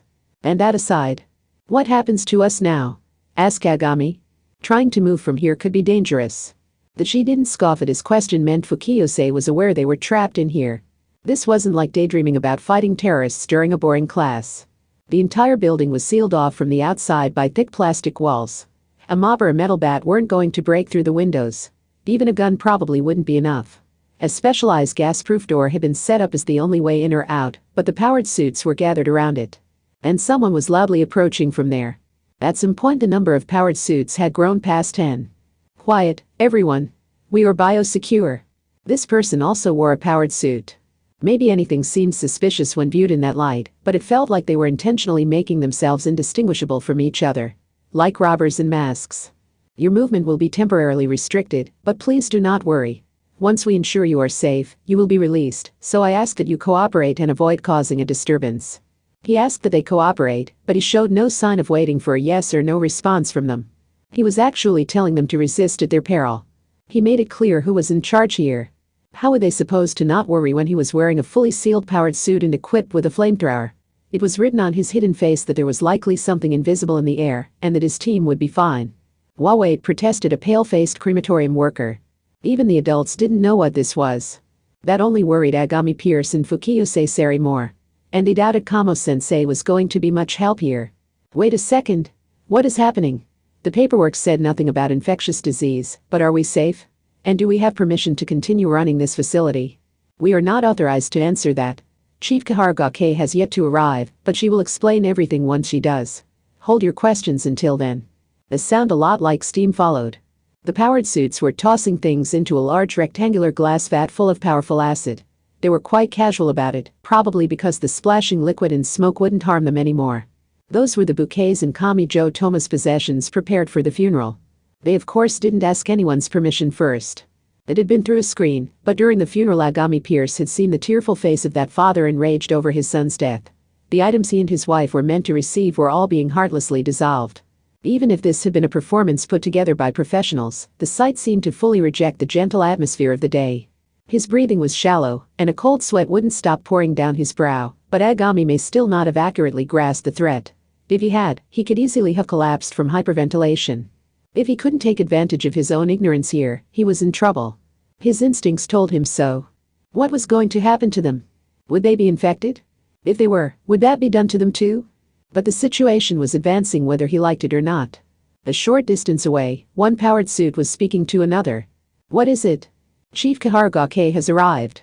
Part 14. The dead had come back to life. Did that qualify as a good thing or a bad thing? And this was Academy City. If he was captured, he would either be sent to a lab to be soaked in formalin, or he would be directly roasted by flamethrower. Either way, I'm screwed. My life is over if I'm caught. Kamijo Toma ran outside in the frigid rain. His burial clothes, which were one step removed from being a Halloween costume, did nothing to keep out the cold. And he was barefoot. Keep in mind it was January. Being stuck out in the rain dressed like this would kill him within an hour of coming back to life. BRRR. There aren't even any soaked girls caught in the sudden summer downpour. Winter sucks. There's nothing at all good about being wet in this season. The city had been badly damaged. The cumulative effect of the battles against Anna Sprengel, Christian Rosenkreutz, and Alice Anna Thurbabel really had left it close to collapse. The repairs could not keep up, so construction scaffolding and soundproofing sheets could be seen all over the place. Kamijo Toma had received that same deadly force with his flesh and blood body. That explained why it was so unusual for him to be alive. He heard a groaning gashing sound. That was the sound of a powered suit's artificial muscles operating. Damn it, they're so fast. Powered suit legs could run at 40 to 50 kilometers per hour without the help of wheels or a car motor. An ordinary human couldn't hope to escape them while running along a wide street on foot. They had nearly caught up. The powered suit's thick fingers were approaching the back of his neck. Damn. He clicked his tongue and changed direction. He slid across the wet pavement, slipped below a soundproofing sheet, and tumbled into the construction site for repairs on a nearby building. Sites like this could be found just about anywhere, thanks to the battles against powerful foes like Anna Sprengel, Christian Rosenkreutz, and Alice Anna Thurbabel. He heard the snapping of breaking metal. After the powered suit's thick fingers had found only air, it had easily torn through the exterior barricade made of soundproofing sheets and metal panels. It worked like the building demolition beaks attached to the end of a mechanical arm. A hit from that would smash his body apart, even if it only caught on his clothes a little. Why aren't we authorized to use our flamethrowers? Asked Chief Kaharagake. She's the boss of Biosecure, not us. He heard some terrifying voices from behind, but he couldn't just stop. The sounds of thick metal tearing apart continued. The pursuing powered suits didn't bother going around or climbing over obstacles.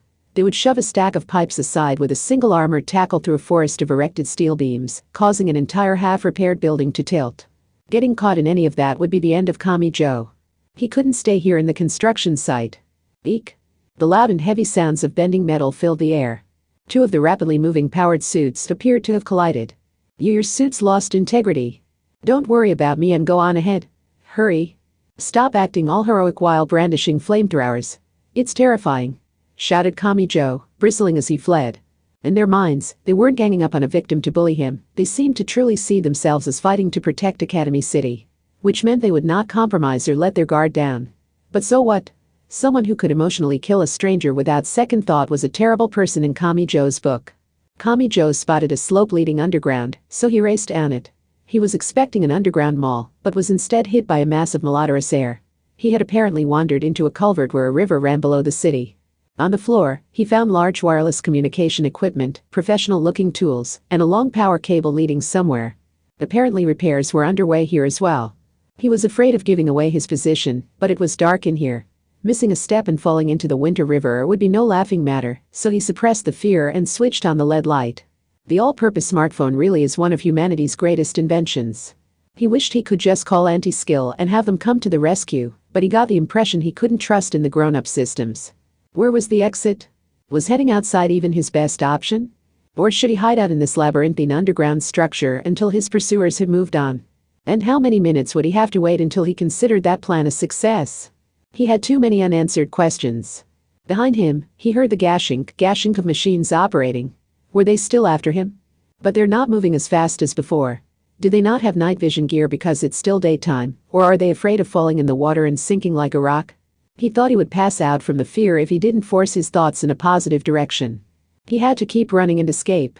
It was also unfair. He was moments away from death, but for some reason he found laughter spilling from his lips as he ran away soaking wet. He couldn't stop. Ha ha ha. He was afraid of dying. Of course he was.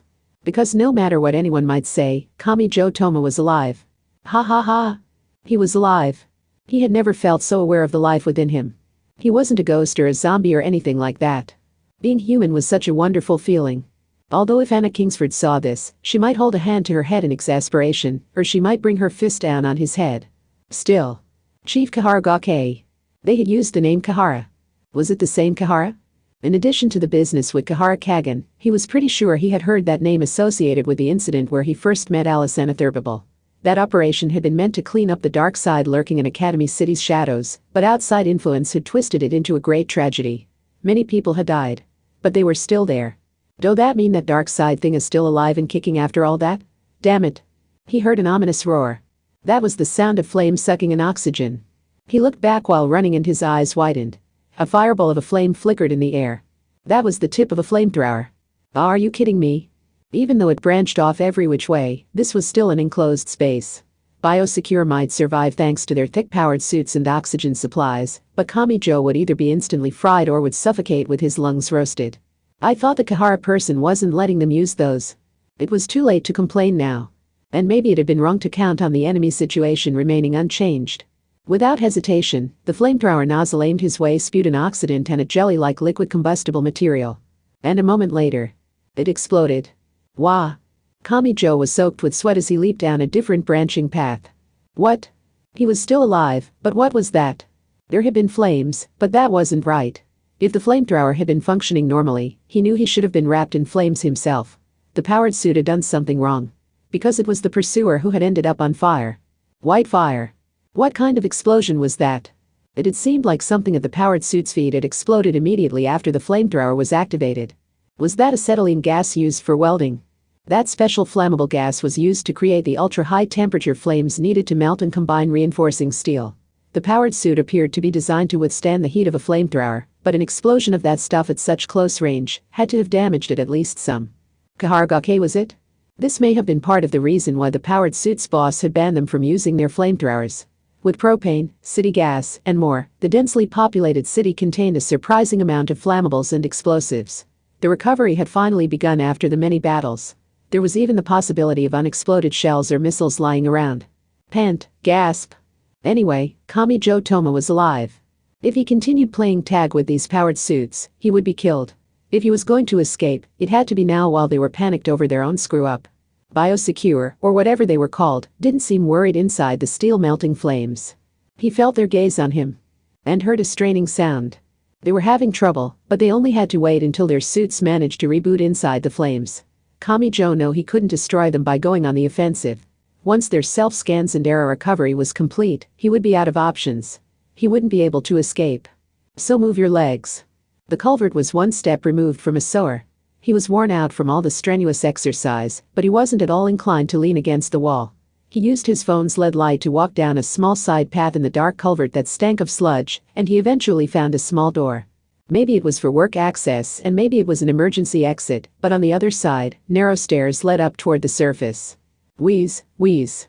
He was right back out in the rainy world. He honestly didn't feel at all like he had escaped. He was certain the flamethrower-wielding powered suits would find him again soon enough.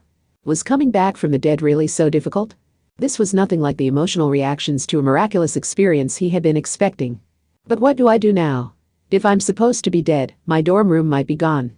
and it doesn't look like anyone I know will be any help. He spotted a camera-equipped security robot and instinctively moved from the main road to an alley to hide. He felt like he was moving further and further from the sun. At this rate, was he going to find himself crawling underneath a flower pot in the schoolyard? Also, being dead had scared him. Finding some way of returning to life had been the only thing on his mind. But could it be? Does no one want a world with me in it? He hung his head. It really hurt.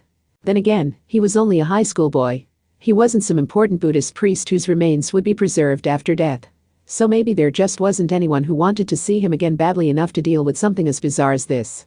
He had died and come back. Being killed by Alice Enathurbable had complicated matters this time, but he had actually already experienced something similar a few times with full power Athanas and good old Mary, but was it just different once the pieces on the board had made it as far as the funeral? Instead of just physically dying, his death had been socially accepted this time. It took dying for him to realize death happened in stages. The whirring motor sound passed by overhead. Eek. Now wasn't the time to be waxing philosophical. Kamijo released a quick shriek and then hid below an air conditioner attached to the wall in the narrow alley. The flying drone passed by. The dark side was supposed to have declined and they could still do all this? He really didn't want to be found by the adults right now. They did have flamethrowers after all. And that hadn't just been a scout. It wasn't harmless. It was very different from one of these drum-shaped security robots. Specifically, an object the size of a rugby ball was hanging down from it. He couldn't be certain, but he was pretty sure that was an anti-tank rocket. If it had noticed him and fired that, he would have been blown to pieces along with this corner of the alley. That 8,000 yen a pop explosive was enough to fully change the meaning of the electronic device. It was over once he was caught. Kamijo Toma desperately held his breath. Maybe he was doing something incredibly stupid. After all, it wasn't a living creature. Staying still behind cover like this might not matter depending on what kinds of sensors it was using to scan the surface. The next 30 seconds seemed to scorch his heart. And that was assuming his sense of time was accurate. The drone indifferently flew off. Like nothing had happened. In that final moment, its motion seemed somehow human, so it was possible it had shifted from programmed flight to remote manual control. Regardless, that meant the threat had passed, right? Phew. Thanks to that assumption, it caught him completely by surprise. While all his focus was overhead, he heard a noise from straight ahead. A quiet footstep. Someone was there. The person was frozen in place, staring wide-eyed at him. She was tall and beautiful. Her long wavy blonde hair was wet with rain, and her skinny body was tightly bound by black leather belts, making for a strange manner of dress even for Academy City. She was a transcendent Alice Enathurbable. She was frozen in apparent surprise, widened eyes directed his way. "Why, you can see me?" The idiot had so lost his faith in humanity he had to ask that in a trembling voice. Tears welled up in the corners of the girl's eyes. Large ones. The cold rain was still falling, but these drops were noticeably different and carried body heat. "Ta." She was stiff and trembling. "And teacher." She spread her arms and leaped at him. Her momentum was too much for him, so Kamijo Toma toppled back onto his rear. Yes, he could feel her. Her hair wet with the cold rain, her skin, her sweet scent, and her high-pitched voice piercing into his ears. Sensations the dead could never experience bewildered his senses and stabbed directly into his brain. Kamijo Toma was alive, including those brains. "I thought I would never see you again." His heart had stopped, his brain's neural network had been shredded, and he had fully died. Saying he would return to life had been an absurd fantasy. Yet he had done it. He had returned alive from hell. However, he didn't deserve the credit there. That hell had been an artificial one that Christian Rosenkreutz had created to resurrect himself, and Anna Kingsford had hijacked control of it. And she hadn't hesitated to hand the resurrection ticket to Kamijo Toma. He had been saved every step of the way. The pointy-haired boy hadn't accomplished anything on his own. Those true experts had done it for him. They had taught him what it means to save people. But he hadn't done the wrong thing. He had finally found something in this half-destroyed world that convinced him of that. "You're alive, you're here. Oh, the girl can touch you, teacher is really here." Wah. No matter how cold the rain was, he could feel this girl's warmth beyond it. Returning to life was meaningless? Don't be ridiculous. There was a girl here letting him experience something he never would have if he hadn't returned to the world of the living. "Thank goodness, teacher, you're breathing, you're alive." The girl. She couldn't even get her words out. Still slumped down, Kamijo Toma placed a hand on sobbing Alice's head. He could touch her. He could influence things. He could save a single crying girl. The pointy-haired boy was undoubtedly alive here. Hey. What an awful day. He had taken so long to return to life that now he was seen as the living dead. They seemed to think he was infected with some kind of Academy City something, so a group of adults with flamethrowers was after him. But, nevertheless, coming back to life was definitely the right move. He could finally say that. For today at least, he could smile. Chapter 3. A World Worse Than Death Soul Hazard. Part 1. He was finally alive again. Alice Anatherbable had convinced him. Teacher. The blonde-haired, blue-eyed girl refused to let him go. She was clinging to him with a beaming smile. She leaned against him like a large and poorly trained dog. Feeling human warmth and talking with someone was so wonderful. And now that I've calmed down some, that is quite the outfit, Alice. She was, after all, in her grown-up mode. She was much taller than when he had first met her. And her chest and butt were very much in adult mode too. This bigger Alice bothered him. Each individual part was definitely Alice Anatherbable. But she had a grown-up face. She looked like a neighborhood college girl. And on the spectrum of young women, she was more on the sexy Oriana end than the gentle Ursula end. That sweet but unapproachable leader was walking by his side, well dressed in nothing but black belts tied complexly around her naked body. Outside, it was not normal. When he had seen her last, he was beaten up, had lost a lot of blood, and was waiting for the countdown toward death to end, so he hadn't been able to focus on this particular detail. Now he could. Should an adolescent boy really be seeing this from so close up? Kami Joe Thomas stared into the middle distance. Well, this is really starting to feel sinful. In what way? His heart was going wild over seeing the very person who had killed him, so maybe it really was over for him. He couldn't make fun of Agami Pierce anymore. But he decided to put off thinking about that. For now, they couldn't just stay in the back alley. Biosecure was it? That group was still after him. And even without that, it wasn't a great idea to stay out in the cold January rain for long. Also, Alice? Could you stop that? She looked confused. With her arms around his neck and her cheek nestled against him. Because, as she had made him very much aware over the past few minutes, she looked like a curvy blonde white woman right now. And she was standing outside with only black leather belts to cover her nudity. To be blunt, she wasn't dressed appropriately to be in public. Having her all over him like this was a problem. Don't ask why.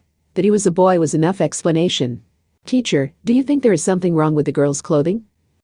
Yes. Then the girl will just take it off. No naked. Not while outside.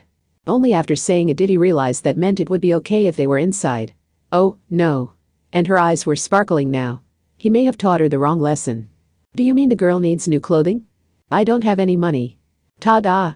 You're in luck, teacher, because the girl found this. What the? The unnaturally curvy girl was smiling. While displaying something spread out between her hands. Does that say erotic fallen angel maid?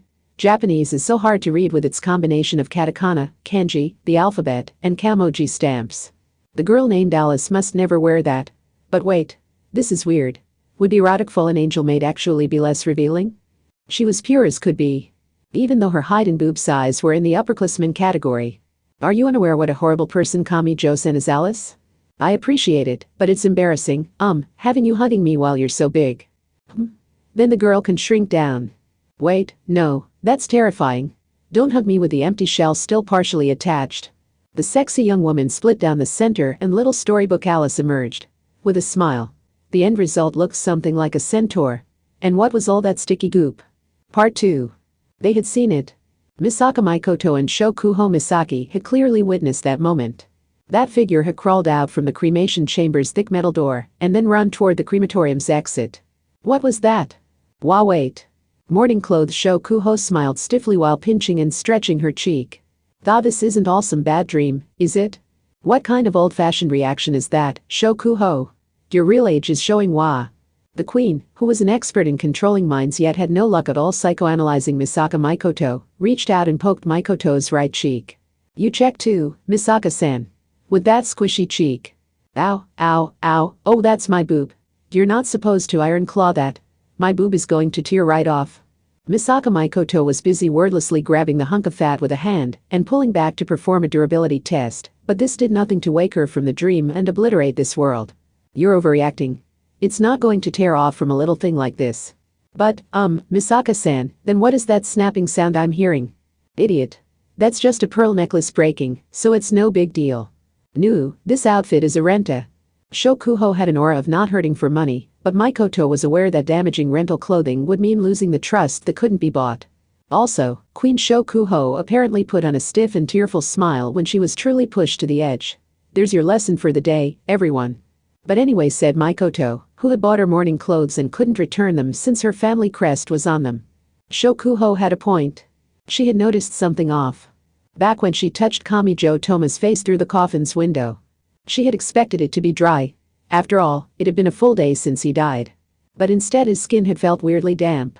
But his death was confirmed. And it had been quite some time since then. That was way past the point of reviving him with CPR. If we aren't dreaming, what just happened? And maybe it's so cold we're hallucinating? That would only apply to you, stupid exhibitionist queen, groaned Mikoto with a hand on her brow. This didn't seem to be an artificial dream. Unfortunately, Academy City technology could pull off a scientific version of it was all a dream, but that wasn't the case this time. The crematorium official sighed softly while wiping the sweat from his face with a handkerchief. He radiated anxiety and frustration. What is with those biosecure people? Misaka-san, ever heard of them? Nope. Biosecure. They probably functioned as a defense against nuclear, biological, and chemical threats. The group in their overly thick-powered suits certainly stood out. The part-time monk who had refined his classical music and speaking skills had the mood of his ceremony completely destroyed. Most of the powered suit group had gone outside.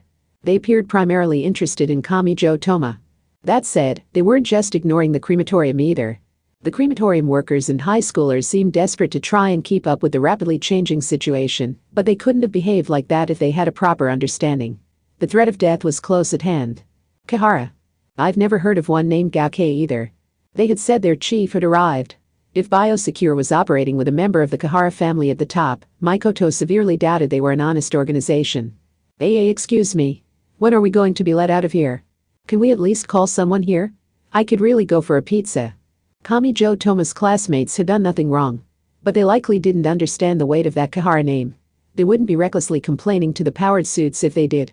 Of course, if they could remain ignorant, that would be the best for them, but that wasn't an option for the number 3 and number 5.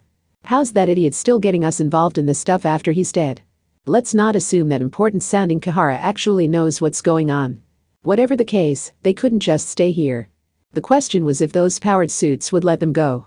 The woman standing at the front of the powered suit group was the only one without a suit. She wore a white coat over a plain white blouse and a tight skirt. And she wore white pantyhose. However, her overall image was unbalanced by the cap covering all of her hair and the large mask she wore. If anything, she may have looked something like a dentist. Chief Kahara Gaokei whispered a powered suit. While looking toward Mikoto and the others. We have 2 irregulars. If the bank check is accurate, they are the number 3 and the number 5. I don't know what they're doing here, though. Mikoto and Shokuho twitched in silent reaction. The woman really was the Kahara. Why would a monster like that make an appearance now? Mikoto wasn't even willing to signal Shokuho with her eyes. Looking away for even that long scared her. If it came to it, she might have to launch a preemptive strike on her own. That was her thinking. Then the woman looked their way. A gentle voice approached them from behind the large dentist-like mask. I am Kahara Gaokei, mademoiselles. But feel free to call me Madame Gu. Mikoto thought she was going to black out for a moment. The crematorium official must have learned about this earlier because he only averted his eyes. Silently. French? What the hell? She could have simply been busty and attractive, but she just had to make it weird, didn't she? Meanwhile, a powered suit approached. Chief Kahara Gaokei. Ooey. I assume that is the facility patron? Then let us grown-ups talk together. With an exasperated sigh, the woman called Kahara Gaokei turned to face the official while flanked by powered suits. Her eyes were grinning. First, I must ask. Do you claim to be in charge here, ooey? You must be kidding. I don't know how to handle a body infected by who knows what. The crematorium isn't at risk, is it? If we need to do anything to decontaminate, just tell me. I can't afford to lose my workplace. Then you are transferring authority to me. You can leave everything to Madame Kahara Gaokei. Mikoto felt silly for preparing for a fight after hearing this was a Kahara. However. But, Kahara-san. Why, were you so quick to believe that a body had gotten back up? Now, monsieur. No need to be nervous about speaking to me. Let's just say it isn't out of the question here in Academy City. In the past, I have seen a swarm of ants capable of turning a human into an anthill with their human form intact, and a transparent movable liquid coating that can cover a corpse and then stretch and contract in response to specific frequencies. What in the world? Mikoto had never heard of either of those things. She couldn't imagine where that technology came from or what kind of wickedness it had been used for. We must retrieve the specimen so that I can inspect it and determine just what caused the body to get back up. Controlling the dead is not that unusual a technology. I should be able to explain after opening up the body and taking a peek inside. And once I determine where that technology came from, I will find the villain responsible. I don't like how she's saying it, but it scares me that what she's saying makes a lot of sense.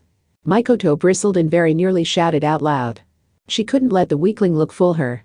The Kahara was still a Kahara. Meanwhile, morning clothes Shokuho's attention had shifted to her small purse.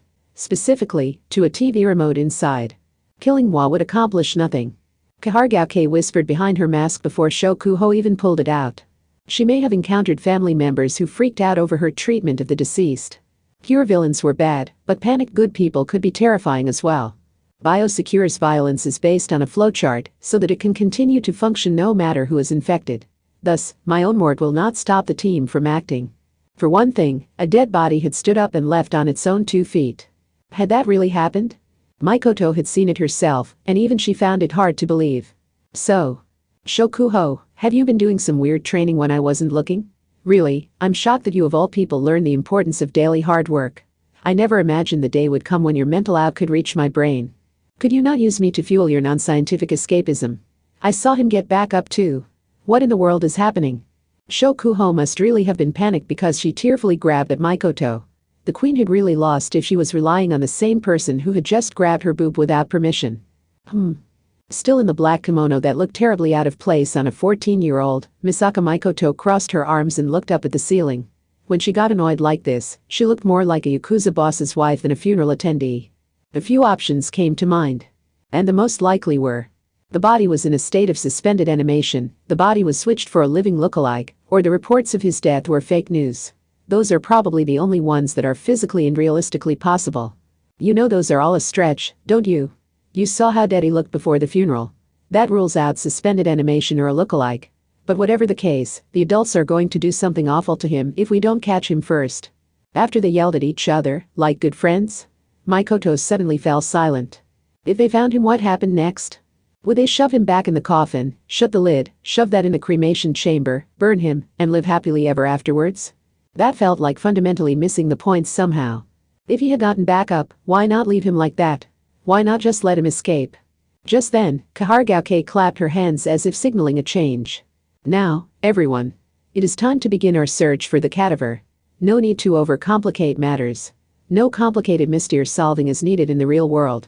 If we catch him and autopsy him, the verite will be revealed. Mikoto's body moved seemingly on its own. She had a single target. It didn't matter that she was wearing a kimono. She cut behind Kahargauke as sharply as a knife, and then placed an arm around her neck. For some reason, the shocked response came not from Kahargauke herself, but from Shokuho Misaki. Misaka-san, what are you doing? I don't know. I just know I can't let them autopsy him without question like that. And why aren't you using mental out, number 5? Don't hold back out of fear. Meanwhile, Kahargauke was entirely carefree. She was being strangled from behind, but she was smiling. Oh, an etranglement? I give.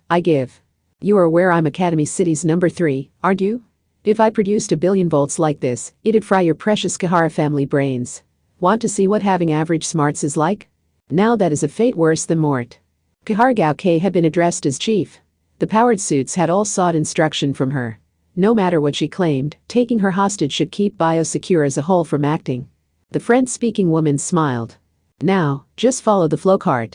Mikoto heard a dull ripping sound. As out of place as it was, it reminded her of when she would bite into a thick beef tongue meal. And that wasn't entirely inaccurate. The large mask was dyed red.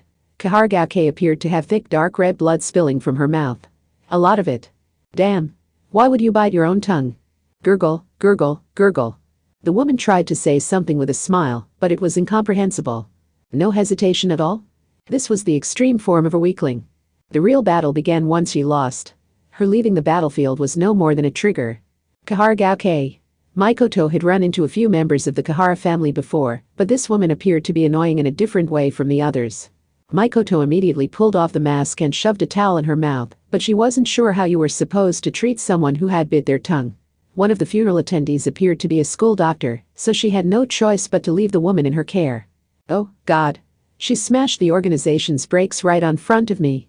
I should have zapped her before she had a chance to say anything. At that moment, Shokuho, whose black dress made her look like a wicked witch, whispered something. With her head lowered. It's raining outside. What does that have to do with any? I don't know exactly how long since he died, but what if he gets wet? Won't he rot? They both fell silent. And then they both ran for the exit. They had no idea what condition Kamijo Toma was in right now. But if they didn't capture him soon and throw him into a full-body dryer or something, he would definitely end up as a horrific gory mess. Part 3. The Doppler effect distorted a passing siren. An anti-skill special vehicle must have passed by on the nearby main street. Kamijo jumped because he was dressed from head to toe in white burial clothes. They were more like a Japanese bathrobe than a kimono. Apparently he was a fugitive. He really had returned to life, so why did he have to avoid the main streets and stick to the back alleys? He had no idea what might happen to him if he was caught. Emmett, Kingsford. I'll grant that you kept your promise to send me back from hell, but couldn't you have done more than the bare minimum there? Of course it's going to be a big deal and cause a panic if a corpse suddenly gets back up more than a day after dying. The January rain was another problem. He could feel it soaking through his clothes, penetrating his skin, and stealing away his body heat. And yet his feelings didn't just numb over. It wasn't often that being chilled to the bone felt more literal than figurative. Setting aside the scientific values, he was pretty sure snow would have been preferable to this. Alice, are you alright?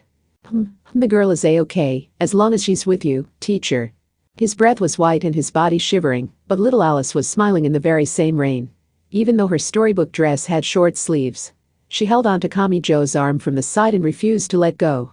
She was being very huggy and squeezy. But come to think of it, the Bologna succubus was also a transcendent, but when she had been injured in Shibuya at the end of the year, hadn't she suffered and shivered from the cold? Maybe this was another area where Alice Anatherbable was abnormal. Alice tilted her head with a full smile and an ah-ha of laughter. The little girl might be fine, but she was so soaked it worried Kamijo to see her like that. He did find himself more comfortable with this little version of her, maybe because he was more accustomed to her this way. He still wouldn't want her walking around the streets in that black leather outfit like this though. Kamijo was in burial clothes, and Alice wore an apron and dress ensemble that looked straight out of a storybook. Plus, they were both soaking wet and without an umbrella. Kamijo was barefoot. This country's constitution guaranteed many types of freedom. He knew that, but he was still pretty sure being dressed like this anywhere, but Shibuya on any day other than Halloween would end with the authorities taking him into custody. And not the gentle how about you come talk with us kind, the forcibly restraining him kind. Anyway, I'd like to get somewhere warm. Are you cold, teacher? Then the girl will warm you up. Alice, we're not at the stranded on a snowy mountain stage yet. He wanted time to think. He wanted to relax and rest somewhere warm, but he knew he would be kicked out for violation of the dress code if he tried to go to a convenience store or a chain cafe while dressed so strangely and soaking wet. The shared offices the size of phone booths would be empty, but he didn't think those had their own heating systems. He could get in easily enough, but he would freeze to death going there in January while soaked. Kamijo Toma sighed softly. The sigh came out white. Little Alice innocently ate up his breath. It might all seem like a joke, but he was in a fairly serious situation. He had to make a decision. I guess the only place left would be my dorm room. Part 4. As the frigid rain fell, electricity crackled in the gap between two buildings. Just adding cold rain was enough to greatly change the nature of this attack. Instead of striking a single point, it became an area of effect attack. District 7? Morning clothes Mikoto looked around skeptically. There's more of those biosecure people around here. Does that mean that idiot is hiding in this district?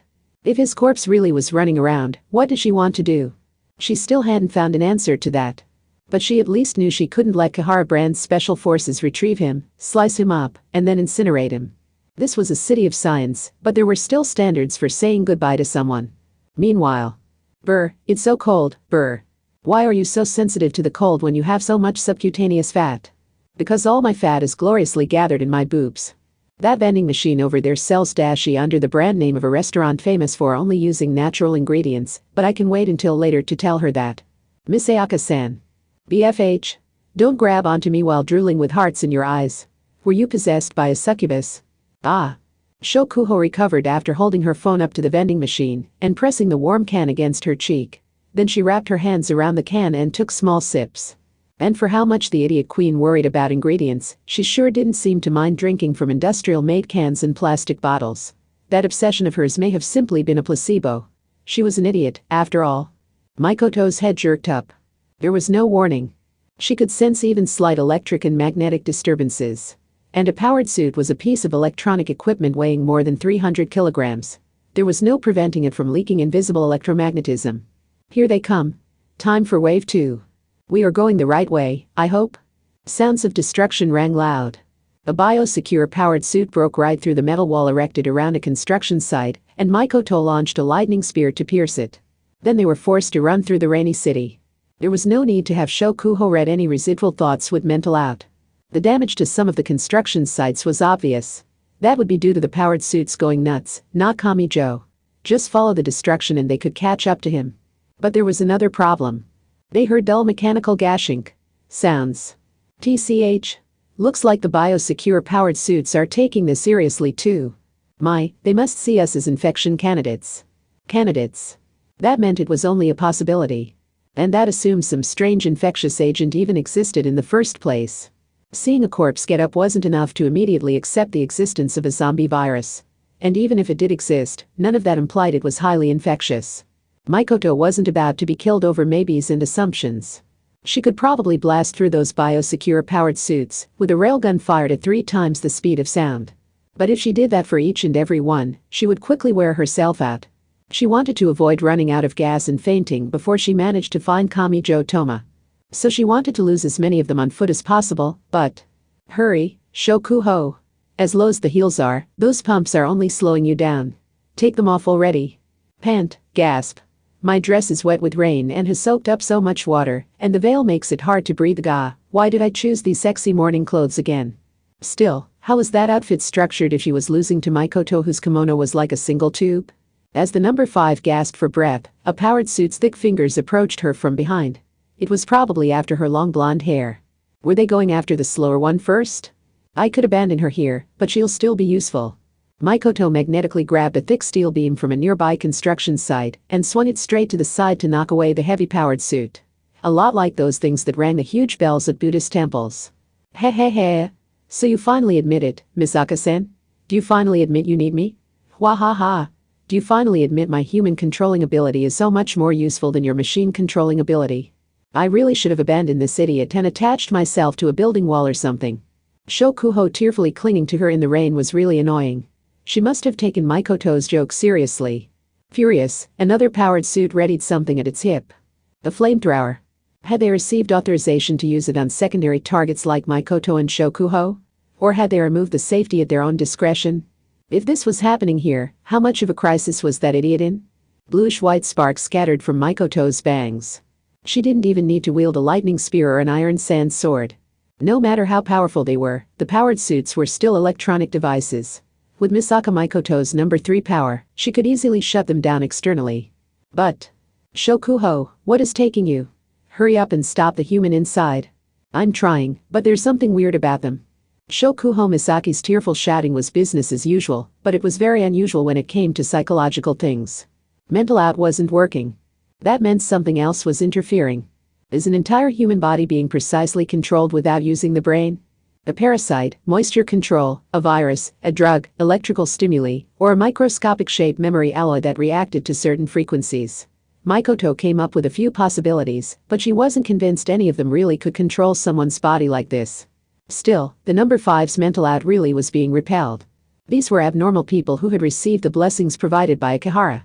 Damn, now it feels like there are zombies on both sides.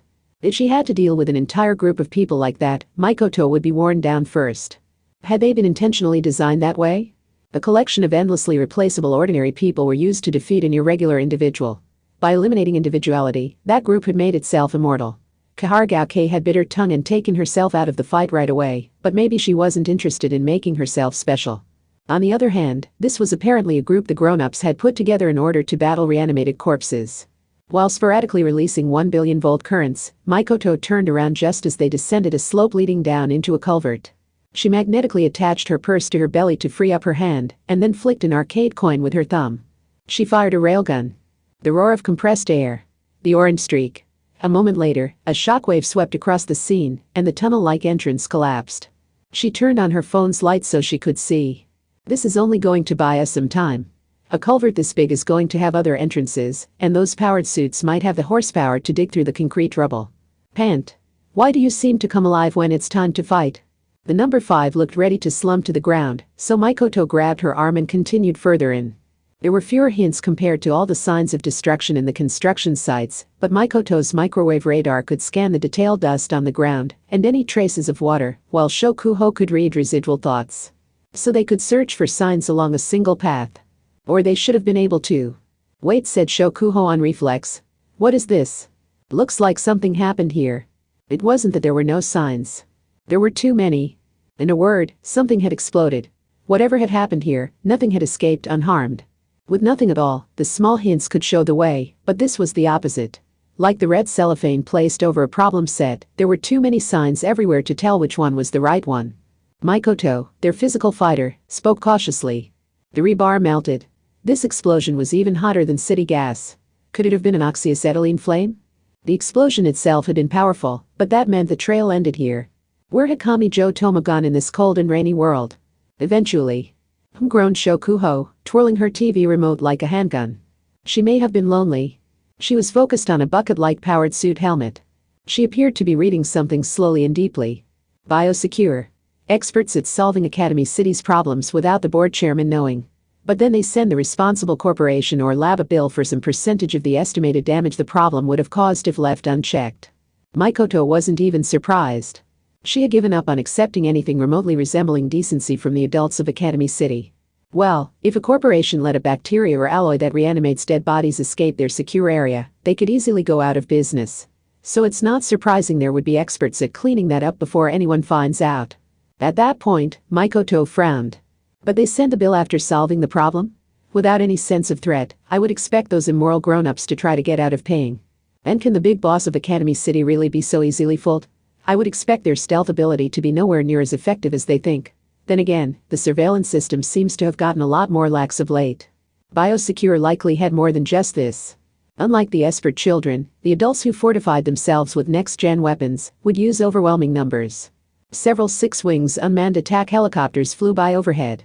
Mikoto might be able to forcibly take control of them, but she was afraid of doing so in the city. If she screwed up controlling them, she could make them crash. And more than that direct threat, the 14-year-old in morning clothes spoke up. I feel like I'm forgetting something. Oh, you feel like it, do you? You're actually looking at your memories in their chronological context, I hope? If not, you can prophesy the end of the world all you like. Or is it something that happened behind the scenes where I didn't know about it? There's a chance there's something in this city I've only managed to catch glimpses of out of the corner of my eye. It felt like grasping at clouds. Or was it? These things had happened in the same city, no matter how big the city was. For one, she still didn't know how that boy had died. Maybe there was something there that explained how he came back to life. I don't think we have much time. Morning clothes Shokuho sighed in mild exasperation. Let's find some water and food. Ingredients are important. I would rather not consume any gelatins, blocks, or other chemical stuff. We don't even know if that idiot is alive or dead. Morning clothes Mikoto bit her lip while hanging her head. There's no way I could get any food down. Part 5. Okay, teacher. Say ah. Should he really be doing this? In a back alley, a beaming Alice fed Kamijo Toma the snack she held between her fingers. Because if he didn't let her, he got the feeling she would never move a step from this spot. The crunchy textured snack was not a potato chip. It was fried squid. Japan has so many weird snacks, there's always something new to try. Alice, I thought your culture didn't like eating wriggly things. It's squid, but it's crunchy. Alice Anatherbable may have been the type to enjoy the texture of her food. Whether it was plastic or metal, the water-repellent snack bag meant the cold rain couldn't ruin the flavor. And Kamijo felt the salt and oil soaking into his body. No matter what anyone might claim, he was hungry back here in reality. And come to think of it, he hadn't eaten anything after dying, had he? I guess this is better than being unable to produce stomach acid and puking it back up. Kamijo nearly dozed off in the forced comfort. But then he realized something. Actually, hold on Alice. Where did you get that fried squid? The girl made sure to pay for it with money she found on the ground. You can't do that. Alice Anatherbable tilted her head in confusion, suggesting she still needed a bit more social studies. Still, it was adorable how she was taking steps toward living in human society. Academy City has been through a lot recently. There probably were a lot of people who dropped their wallets. He was with Alice. They walked through the January streets as the chilly rain fell. Not being alone was a wonderful thing. He realized how much those around him had supported him throughout his life. Even when he wound up in hell, Kingsford had been there for him. He could not forget that appreciation. He never could. Pant, brr, it's cold. I feel like I've been swimming through cold water. Maybe I should have dug through a dumpster for an umbrella or something. You can do that, but the girl isn't allowed to use money she found. They had arrived at some District 7 student dorms. They entered one of many identical buildings and rode the elevator up to the 7th floor. It was quiet in the area, and, luckily, none of the residents from his school were around. They were probably all at school still. No, wait. They would have been at my funeral. I feel kind of bad having them do that when I'm alive. Alice tilted her head as they walked down the long hallway. She seemed puzzled rather than surprised. Come to think of it, this wasn't her first time at his dorm. When they first met, she had snuck into his bathroom, hadn't she? But, teacher, do you have a key to your room? Oh, right. He was wearing burial clothes. Thinking back, it had been weird for his phone to be in the coffin with him. More than just his wallet, he didn't even have any underwear right now. Come to think of it, this was a really lewd outfit. And now the adolescent boy was slightly curious who had put it on him. Hey. Maybe it was a young woman with a gentle dorm manager vibe. Anyway, Kamijo Toma opened the door on the water heater attached to the outside wall and snagged the spare key hidden there. For some reason, Alice was amused. Teacher, that's so unsafe. Listen, Alice. There was a time when I had less than 100 yen to my name. Not having anything worth stealing is the world's greatest security. That aside, the cheap locks on the doors at a boys' dorm weren't too trustworthy to begin with. Someone could probably snap a photo of the key from a distance and duplicate it with a 3D printer. He unlocked and opened the door. Unpleasantly chilly air blew out into his face. It was colder inside than out. Huh? No one was there. The air was horribly cold. Index and Athanas are out too. Where are they in this rain? He questioned it, but he would die if he didn't warm up his soaked and shivering body. He didn't have time to spend on each and every action. Once inside the room, he switched on the electric water boiler to heat some water. In the time it took to boil, he reached for the door to the closet in the small room. A poor student didn't own many clothes. That his warmest outfit was the school-designated winter uniform showed just how extreme his poverty was. I can't just change clothes. Ugh, I need to warm up more directly. It wasn't even nighttime yet, but he went to the bathroom and began filling the tub with hot water. That was the greatest luxury for a poor student. He thought he would freeze to death in the 15 minutes it would take for the hot bath to be ready, so he grabbed a towel that was sitting out. He tossed another to Alice and began drying himself off. Wait, what do I do about a change of clothes for Alice? His dorm was not equipped with clothing for a 130 centimeters girl. Having her wear a one-size-fits-all tracksuit or something until her wet clothes dried would probably be best. Oh, the dryer function. Kamijo Toma stared into the distance. That cost more in power than using an iron or hairdryer, so he ordinarily never used it. The poverty he had very nearly escaped was creeping up behind Mr. Misfortune once more. At this rate, it wouldn't be long before it was tapping on his shoulder. Part 6. At a home in Kanagawa, Kamijo Tuya hung his head. The large LCD TV linked to his computer still coldly displayed the word offline. They had cut his connection. They hadn't let him reconnect. None of it made sense. With Academy City's wall in the way, the Kamijo couple felt literally shut out. His parents should have been at the center of it all, but they weren't allowed in. With all the complicated paperwork, the remains would be burned before they could get inside the city. Gah! He had failed to protect his child. Worse, he hadn't even managed to learn how that life had been lost. The ashes would apparently be returned to them, but what did that matter? That powder would have been burned until nothing of the DNA map remained, so how could they even prove that was their son? How could they accept that? Someone placed her arms around his shoulders from behind. But he had no response to his wife's comfort. To hell with Academy City, groaned Kamijo Tuya, his voice catching in his throat. The black screen refused to provide any kind of response. Why would they cut the connection like that? Our son is dead. And we're not a chatbot on a corporate website. You can't expect us to accept a death so easily. Oh. Part 7. Teacher. Huggy squeezy. Should he really be doing this right now? Kamijo Toma was given a full power hug from needy Alice.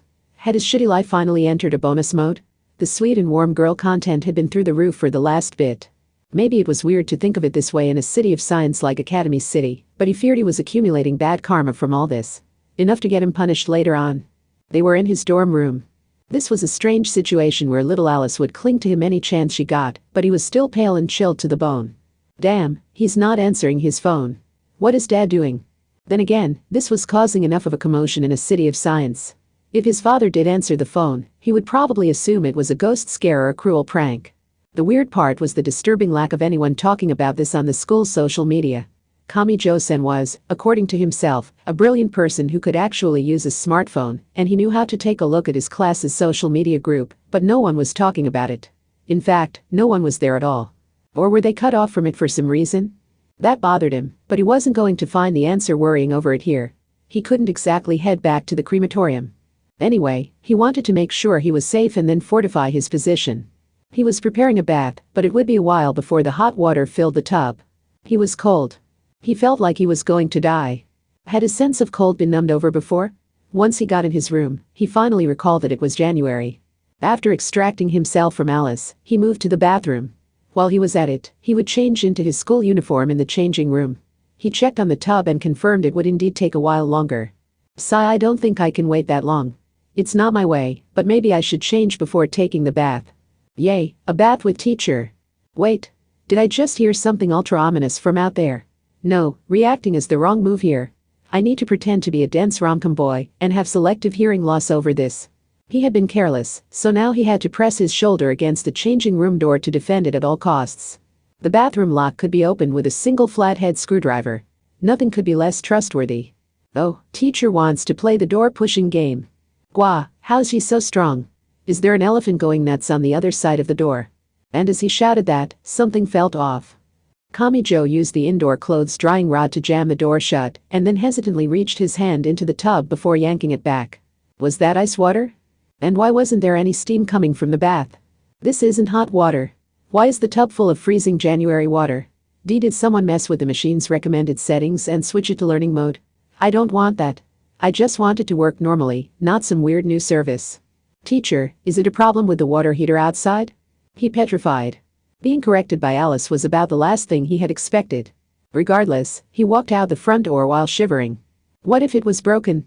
Would a repairman accept the work when he was currently being pursued by anti-skill?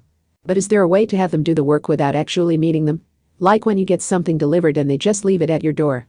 No. I couldn't explain how someone other than the guy living in the room wanted the water heater repaired. Oh, but then again. Teacher? When a machine is broken, you can fix it by blowing on the metal part and reinserting it. Now there's some advice that takes me back. Oh, right. You're actually older than me, aren't you? Why are you lost in thought, teacher? Wait, but weren't even discs considered old-fashioned at this point? Kamijo sensed some kind of twist in space-time. And while they discussed it, he heard a noise. He slowly turned toward the tone he recognized as the elevator arriving. And the lonely little girl turned with him. What? The cheap elevator door opened and a priest in black with long red hair stepped out. Maybe it was the direction of the wind or the humidity, and maybe the amount of tar or nicotine was exceptionally high, but even at this distance, Kamijo thought the stench of cigarette smoke was seeping into him. For a brief moment, the sound of the January rain grew louder. Almost like he was hearing the sprinklers linked to the fire alarm. What the hell? He had no memory of this.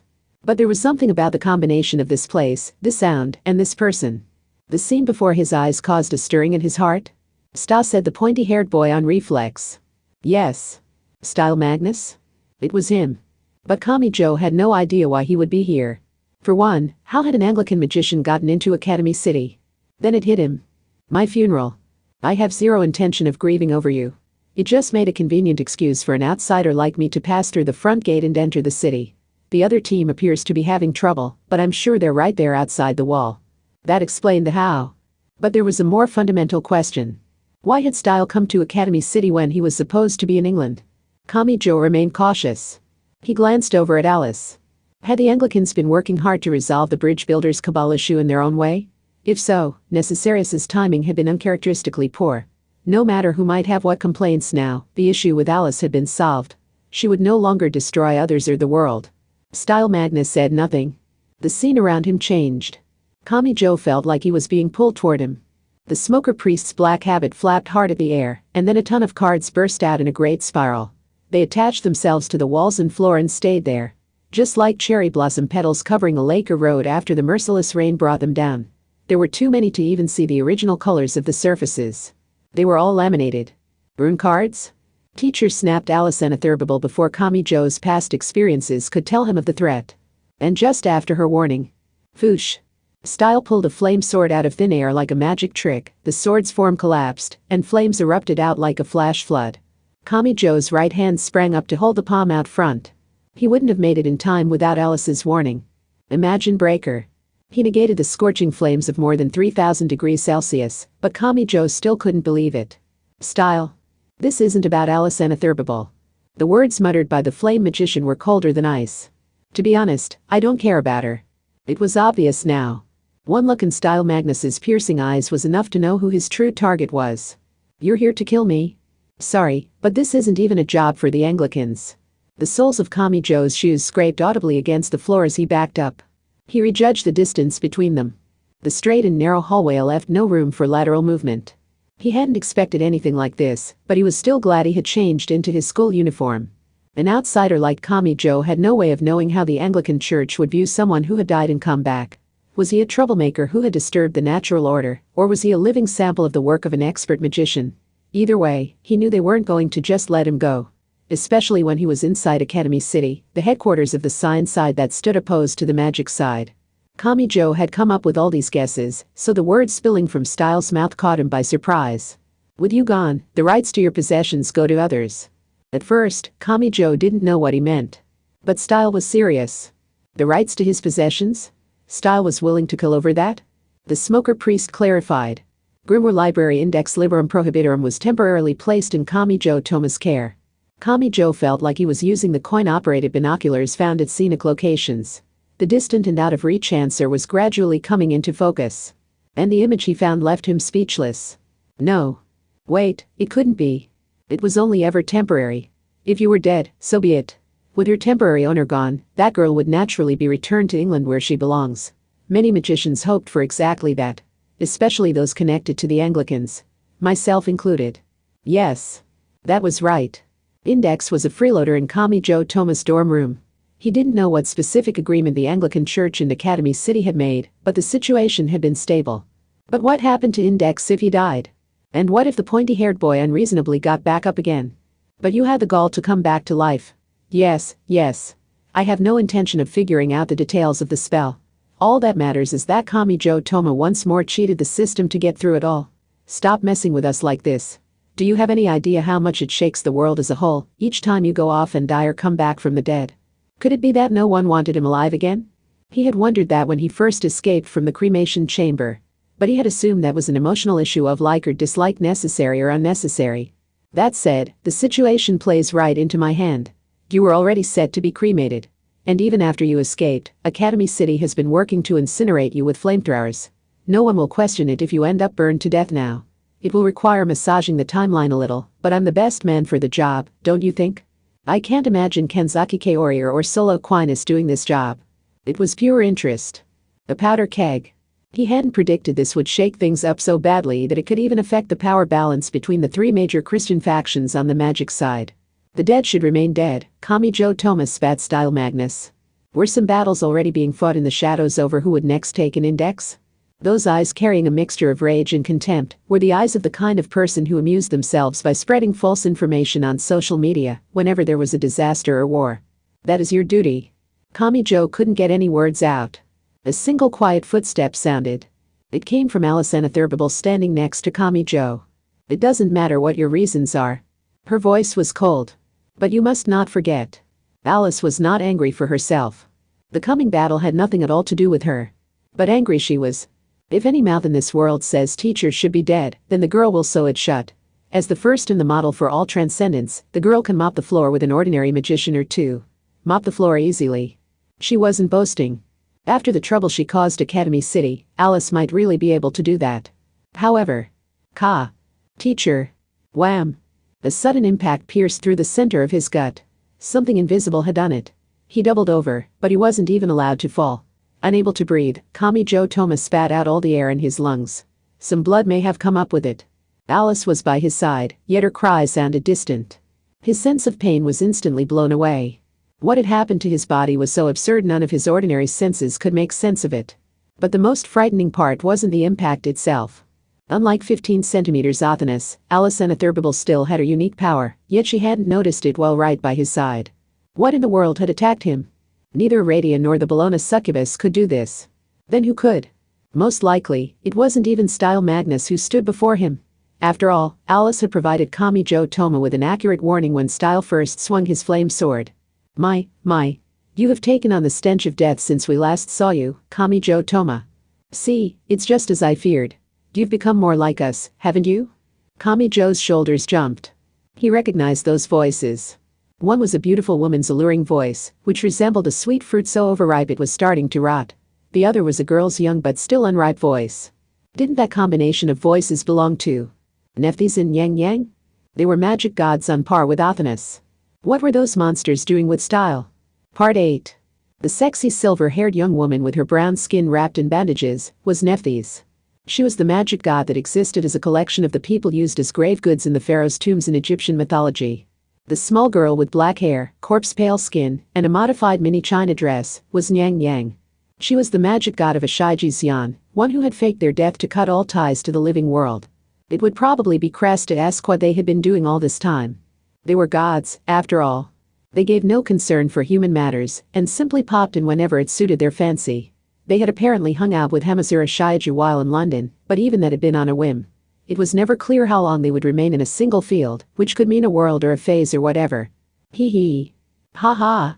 The two extraordinary beings nestled up against Style Magnus from either side, but something wasn't right. It was true that Style used Norse runes. But he was fundamentally a part of the Anglican Church. He was a priest who believed in Christianity's monotheism. How could he work with a pyramid mummy and a disguised corpse Shiji's Yan? Kamijo's inability to speak must have been enough for them to know where the confusion lay because Nephthys and Yang Yang's laughter grew louder. Is it really so odd? And after that, the bandaged woman spoke. Unusual people working with Necessarius should hardly be a surprise at this point. I mean, the archbishop at the top of the Anglican Church is dying fortune right now. But not the actual woman at tarot deck that is in fact an original grimoire, designed to look like her. She sounded cheerful. Like she was catching up with an old friend. And magic gods are, you know, the kind of people who are willing to die in our pursuit of knowledge. Christian Rosenkreutz, Anna Kingsford, and hell, albeit an artificial one. It would be a problem if the process of resurrecting you left any odd trace of those legendary experts with you, wouldn't it? Powerless is about right for normal humans. I mean, those transcendents. When an individual like you can gather them together and influence the world as a whole, things get really restrictive and just a pain. We want to live free, remember. It didn't sound like those two had a change of heart that led them to side with Necessarius. Did their interests simply align here? For one thing, properly using all 103,001 of Index's grimoires could possibly turn you into a magic god. Nephthys and Yang Yang may not have wanted to leave that thread hanging and possibly lead to more and more magic gods being created. Kamijo heard a heavy metallic clunk. Something rolled over to him. It was the bucket-like helmet of a powered suit. Magic god Yang Yang had tossed it in front of him while grinning. We didn't want any interruptions, so we hunted them down first. They were a greater threat than Biosecure. Of course they were. They were magic gods. Just remember Athanas's former power. She had altered the world itself on a whim. There wasn't even any point in counting how many times she had destroyed Academy City. With magic gods involved, the previous diagram was obsolete. Alice. No problem. Alice's voice partially drowned out his own. As if to keep him from saying the rest. The girl will defeat anyone who threatens your resurrected life. That only worried him more. That was only a statement of intent. It did nothing to prove her ability. This would be Transcendent versus Magic God. How would that play out? Athanas didn't count since she had lost her power, so wasn't this the first full power clash between the two groups? Alice Anatherbable certainly reigned at the top of the Transcendence, but it wasn't clear how much power she had outside that category. Silly boy. In response, Nephthys boredly toyed with a lock of her silver hair. Just let us fight and all those questions will be answered. The brown goddess brought the tip of the hair to her lips then gently blew on it. Something larger than his entire head flew right past his face at extreme speed. The blast of wind only came after the fact. And the sound of destruction far after that. He couldn't react. Had he been slow to act because it was invisible, or had the fear glued his feet to the floor? Even he wasn't certain. Nephthys spoke while once more brushing back her long silver hair. Oh, sorry about that. Were you trapped by the delusions of a little boy, thinking we might go easy on you because we know each other? We really will kill you this time, Kamijo Toma. He thought he would freeze. The Egyptian goddess looked down on him with piercing eyes. Her voice was far chillier than the winter rain. The worst part was she was correct. This wasn't their first meeting. They did know each other. These weren't just any magic gods, they were Nephthys and Yang Yang. And with Athanas, he had reached an understanding with a magic god before. Could he really say for sure he hadn't been expecting, even a little bit, for that to mean something? Even though their presence here in Academy City meant their preparations were already complete? These were true magic gods. Athanas had been rendered harmless, but these two were still deadliness itself. And they were truly here to kill. Probably? Maybe? His battle against Alicent Atherbable should have taught him those words didn't guarantee anything. His body felt heavy just from imagining it. Like he had molten lead in place of blood. I might not be able to win this one. That was Kamijo Toma's honest thought. He wasn't even sure what would happen against Style and his 3,000-degree flames, but he also had to deal with two true magic gods. His past battles against Athanas and High Priest were enough for him to understand the despair he was facing. These were not opponents he could face without any kind of preparation. He gulped. And then he realized something specifically because he couldn't get his voice out. Alice. Alice could not suppress the shaking of her body, but she was still biting her lip to keep from screaming. On her own, she could survive anything. Then what was she so afraid of? The answer was obvious. Alicent Atherbable was terrified of the possibility of losing Kamijo Toma again. Now it was pissing him off. Why was he so incapable of considering the value of his own life? And there was that empty room. Index and Athanas, how many other people had he troubled with all this? Style had said coming back to life was wrong, and that it had caused all sorts of confusion. Maybe so. Looking at the world as a whole or at public interests, maybe Style had a point. But was Kamijo really just going to accept that and die again? He didn't even know how many tears had been shed for him. He had been shown images of Index and Alice in that artificial hell, but that was all. It could be many others who'd wept and he just didn't know it. Was he really going to give up because he couldn't defeat two magic gods and a magician, and accept death as the natural order of things without ever learning about all those people? Something happened at the center of his body. His heart was beating. That proved he was alive. No. He didn't have any kind of magical trick. It didn't matter that he had seen proof that a soul could be collected from death, if an expert created an artificial hell to catch it. Kamijo Toma. Did you truly feel remorse in that hell? Did you feel anything at all while walking the path of regret the man going by Christian Rosenkreutz had taken, and when the expert named Anna Kingsford had stayed true to her way of life, by giving him the impossible ticket to salvation? Don't worry, Alice. He made a vow. To the girl who had wept for him. To the girl who had seen someone returned from the dead, wept in relief rather than fear, and spread her arms to embrace him. I'm not going to die here. It was time he thoroughly destroyed the ridiculous illusion that it was better he be dead. Chapter 4. Those who resist the result. Ultra vs Wisdom. Part 1. An uninteresting student dorm for an ordinary school stood in District 7. 5 people faced each other on its 7th-floor hallway. Kamijo Toma and Transcendent Alicent Atherbable. Style Magnus and magic gods Nephthys and Yang Yang. An unthinkable clash was beginning in that completely ordinary setting. Magic gods and a transcendent. Both had stepped beyond the bounds of humanity. The higher-ups of the Anglican Church and Roman Catholic Church couldn't have predicted they would clash here. The first to speak was Nephthys. Transcendent. We had left your divine school play alone, but you seem to have learned to talk big since we last saw you. Magic gods? Why should the girl listen to people who were born with nothing? It only occurred to Kamijo after he heard that. Alice really was different. Style had chosen the path of magic to resist an uncooperative reality. Even Yang Yang and Nephthys had to be the same, even if the scale was different.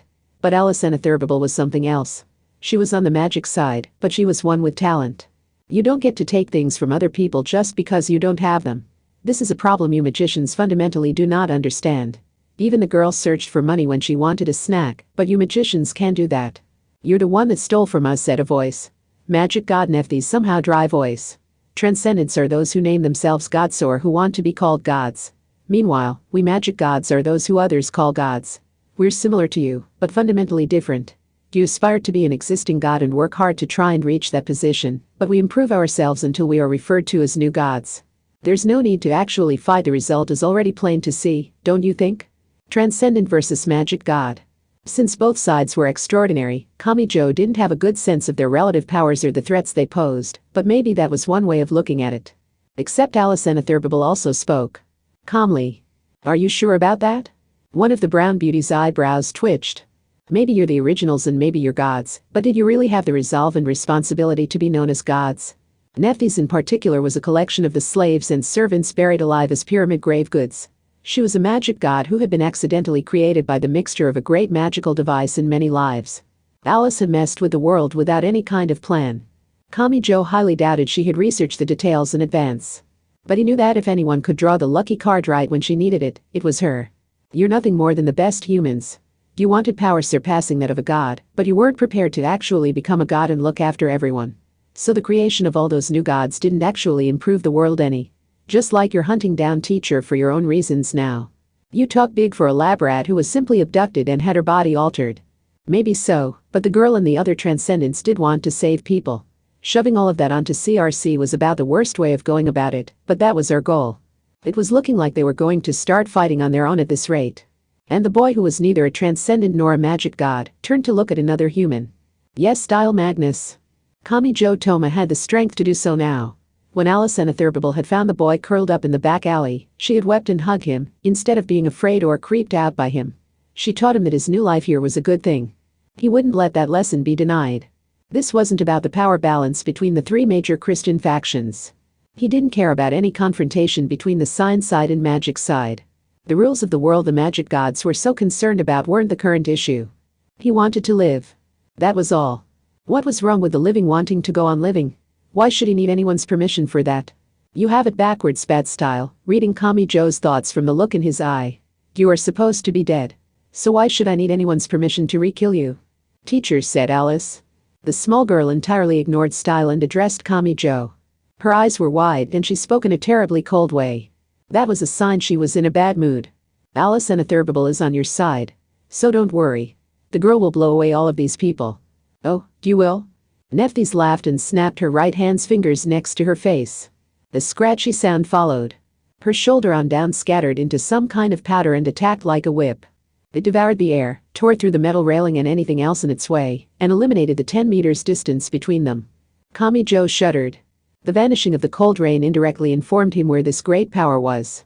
He froze with his fist still clenched. This was like stepping out onto the road and finding a large truck bearing down on you.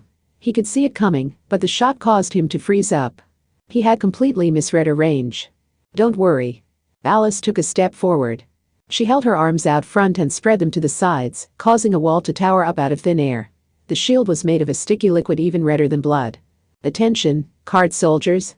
2, 5, and 7 of spades, repaint the space before the girl immediately.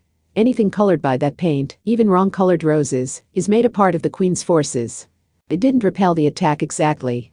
The sticky crimson wall twisted itself around, surrounded Nephthys' attack, and painted it in its own color. Swallowing may have been the best description. My, how impressive, whispered the bandage woman, her tone showing she was not at all impressed.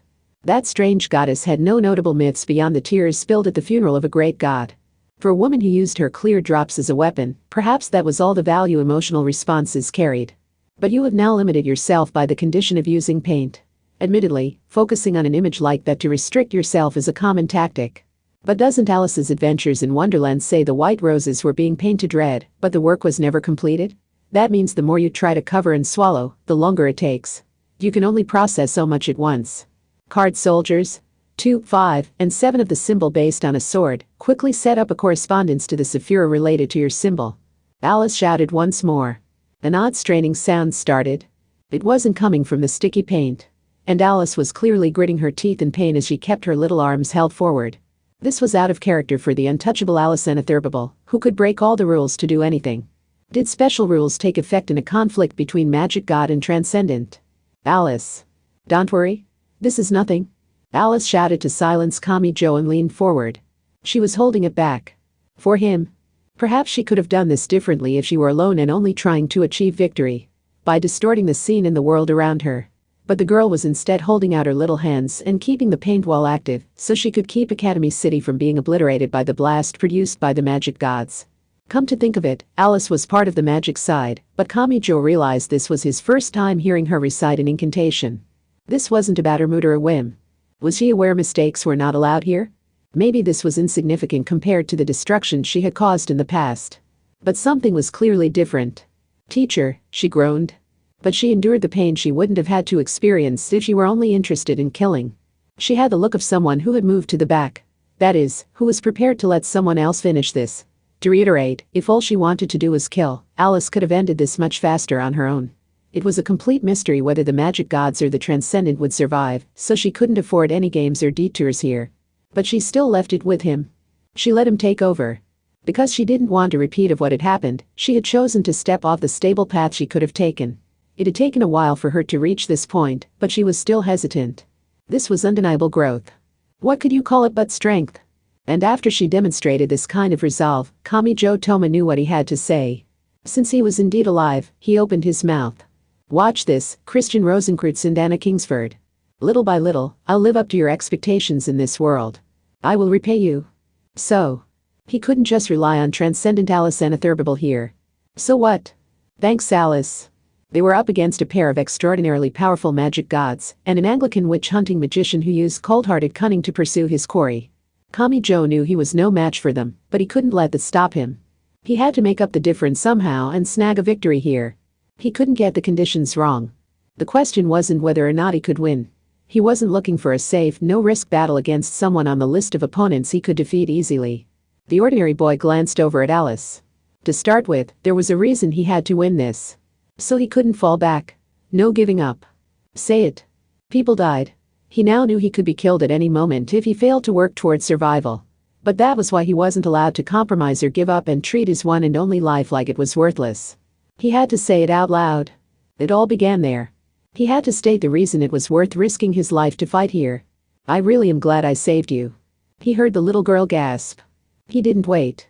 Kamijo Toma once more planted his feet solidly on the narrow hallway floor. He crouched low, kicked off his footing, and shot like an arrow toward magic god Nephthys. So that he could shorten Alice's suffering by even a second. But had he forgotten?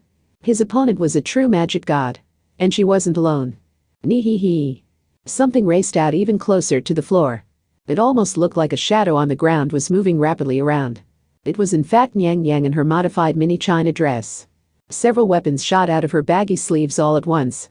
No, those were the Pow-Pei made by transforming her fingers. They spread out to the sides like wings as the magic god sneered while seeming to soar just off the floor. In the straight and narrow hallway, he couldn't escape to the sides. Did you really think you could beat me in a direct fight? I'm a Xian. Even without my Pow-Pei, I can run across water and kill a tiger with my bare ha? Nyang Yang's voice distorted unnaturally. Without slowing at all, Kamijo Toma dove straight toward the floor. He got down on his belly, stretched his arms out front, and slid headfirst with all his might. He ended up lower. Sliding directly on the floor, he slipped below Nyang Yang's chin and right past her flat chest. Kamijo grabbed her slender ankles with his outthrust hands and flipped her modified mini china dress upside down. Using her superhuman speed appeared to have worked against her here. The pointy-haired boy heard rolling sounds followed by a loud crashing impact. Alice must have gotten an attack in. A lot like a kickball player kicking the ball with all their might as it rolled toward them.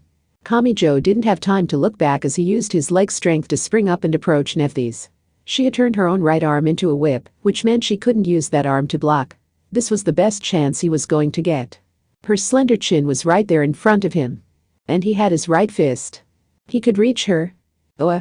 Just as he roared, he heard an unpleasant tearing sound. Nephthys' face split down the center. No, she had turned her own head into dry powder and parted it down the center to dodge Kamijo Toma's fist. She didn't appear to be in any pain whatsoever. Her V-split face even appeared to be laughing. No human could do that. But he didn't have time to freeze in astonishment. It may have been a sign of Kamijo's growth that in that moment he managed to focus on the metal door to his side, rather than magic god Nephthys' free left hand. It was glowing orange with heat. And the smoker priest was nowhere to be seen. His punch had missed, but that didn't mean its momentum had vanished. Aiming for the location of Nephthys' non-existent right arm, Kamijo sent himself tumbling forward. The front door of a dorm room melted from the inside, and an unnatural mixture of red and blue flames flooded out. They melted the hallway's metal railing like a sugar sculpture in a fire. Style had apparently used another room's balcony to circle around. A bewitching female silhouette twisted around within the roaring flames. Almost like she was viewing herself in a fitting room mirror. Hey. That hit me too. As if this'll hurt you. The pillar of flame was torn through from within and vanished. Nephthys languidly brushed her silver hair off her shoulder. It didn't seem Style had actually done anything. She had extinguished the flames, but not with water. It was more like putting out a fire by covering it with sand. Now to finish this. Are you sure you want to kill him first? I get the feeling Alice will go berserk if you do. That's far better than letting Kamijo Toma go berserk. Good point. The two of them once more turned around to quietly face Kamijo Toma. That meant they were turning their back on the Alice Anatherbible, but they didn't seem bothered by it. Nyang Yang could hold her back on her own. Was this a form of trust on Style and Nephthys' part? What now? The straight 7th floor hallway was open to the air on one side. The one thing in Kamijo and Alice's favor was that they had the enemy group surrounded, but this didn't feel much like a pincer attack. Style side had the greater numbers. With the enemy group standing back to back, it would simply mean a one-on-one fight and a one-on-two fight. Since one of them had to battle multiple opponents, Kamijo's side had the disadvantage. Which meant, Alice, let's regroup. Okay. This was a dirt cheap student dorm. As many similar buildings had been crammed into this area as possible, so there were less than 2 meters between this and the next building over. So, we can jump to the other side. Kamijo exchanged a nod with Alice on the other side of the pincer attack and immediately placed a foot up on the railing. He didn't hesitate to jump. At an angle of -30 degrees. In other words, down. The sole of his shoe had slipped on the rainy railing. Oof. He felt like an idiot. He really did, but this was the 7th floor. A truly unfortunate person would slip through the narrow 2 meters gap and fall to his death. Just then, he heard a whistling. Magic god Nyang Nyang seemed to have sucked air in through the corners of her mouth. And a moment later, she broke through. With a tackle. After the briefest of delays, the entire area shook hard. What had happened? Kamijo forgot all about having been thrown out into the empty air and stiffened. He saw a hole more than a meter tall, and he could see all the way through to the scenery on the other side. That was supposed to be more than 10,000 tons of reinforced concrete. If he had actually jumped to the other side, he would have been killed instantly. There was only one reason it didn't happen anyway. HNH. Alice. Transcendent Alice Anathurbable. She alone lived in the same world. If she hadn't broken straight down through the 7th floor hallway, run through the 6th floor hallway, caught falling Kamijo in her little hands, and pulled him toward her, it would all have been over before he could even feel any pain. She appeared to have pulled him onto the 6th floor hallway of the same building, instead of going to the next building over, but he couldn't relax yet. Those were magic gods. A mere reinforced concrete building might as well have been paper for them. Damn. If the magic gods stay in control, I'm just delaying the inevitable here. He and Alice were now a floor below. If they stayed on the long, straight hallway with nowhere to hide, the same thing would just happen again. So would it be better to withdraw to the emergency stairs? This way, Alice. No. He gasped. Her little hand tugged him hard in the opposite direction. But he couldn't exactly complain. A moment later, something caused the entire building to tilt at an angle. There was now a meter-wide hole running through all the ceilings and floors. Kamijo had failed to visually identify the projectile. But Alice Anathurbable had seen it. The Chinese steam bun girl is going nuts, so you'll die if you don't consider where she'll attack next. I heard that, little girl. Don't just make stuff up based on nothing. Just because I'm a Sian in a modified mini China dress, doesn't mean I walk around needing steamed buns. Had she really, truly never done that? Not even once. The influence of Alice's lazy stereotype was keeping Kamijo from recalling the details of his memories. And it scared him that Nyang Nyang's voice had come from the ground. Was that magic god completely unharmed after dropping 6 floors at faster than free fall? He hadn't even seen her. That was how fast she had moved. She was tough and strong, and she kept throwing out attacks that would kill him instantly if he tried to copy them. He had avoided death so far by cleverly beating her expectations, but he doubted he would stand a chance in a direct clash against those magic gods. If their fists collided, his would be crushed and torn from his arm. He knew that for sure. Just remember Athanas. Or High Priest. On his own, his spirit may have broken from the moment he knew he was up against 2 magic gods. Kneeling down and offering his head to them would be better than attempting to fight back. By any reasonable standard. But he wasn't alone. He had Alice Anathurbable. That trembling girl stood right behind him. He had given up on life, gone to a false hell, and been returned to life by 2 experts. And now this girl was trembling at the thought of losing that pitiful boy again. She was the opposite of Nyang Nyang. Something poured down from the 7th floor above. Like a dry and rough waterfall. Like a sandstorm or thick fog, this presence seemed to have no mass yet brought to mind the fear of certain death. The waterfall from a quicksand cave formed a bandaged woman with silver hair and brown skin. Magic god Nephthys. Kamijo glared at her and moved to protect little Alice by his side while speaking quietly. I won't die. Did you think this god would grant you that wish? No, but I still won't die here. Kamijo Toma tightly clenched his right fist. Were they 5 meters apart? It couldn't be more than 7. He couldn't reach her in a single breath, but it wouldn't take even 3 steps. That short distance away, the bandaged beauty slowly shut her eyes before opening them once more. A clear drop spilled from her right eye. A tear. She could cry whenever she wanted any day of the year. She could forcibly determine her emotions like an actor. This was bad. Really bad. What if Nephthys had incorporated that technique into her mental concentration for mag? Too late. He immediately swung his head to the side to negate it with his right hand. Instead of falling to her feet, the drop floated and then tore through the air like a light-speed laser beam. But it took him a few seconds after the fact to work out that was what had happened. That woman could cry at will. That magic god used tears as a weapon.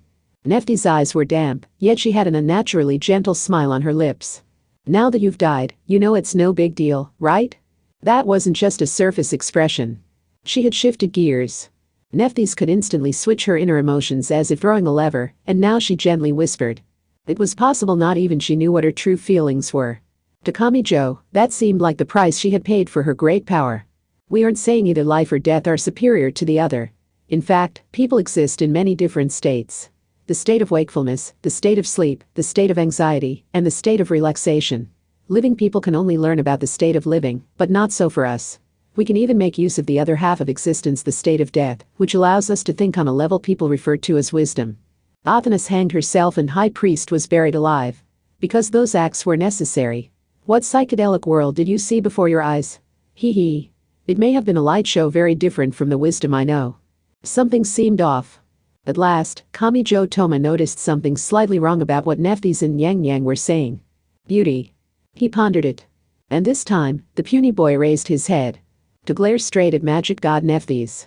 I didn't take my life as part of a plan to efficiently earn more experience points. That differed from the magic gods. Death wasn't a means of leveling up. He really had thought it was all over there. But he still hadn't given up. He was willing to die for that girl. He wanted to save her no matter what happened to him. He had met a girl that made him certain of that. It wasn't about how long he had known her. He had just decided turning his back on that lonely girl who couldn't control herself would lead to a life worse than death. These magicians would use even their own deaths to achieve their goals? These beings had honed their minds and life forces to the point they could carry that out without hesitation? So what? Was that anything to brag about? How did that make them any way superior to someone who hadn't given up on life and was desperately trying to live in the future? HMPH. The sweetness vanished from the bandaged woman's voice. Looks like you understand.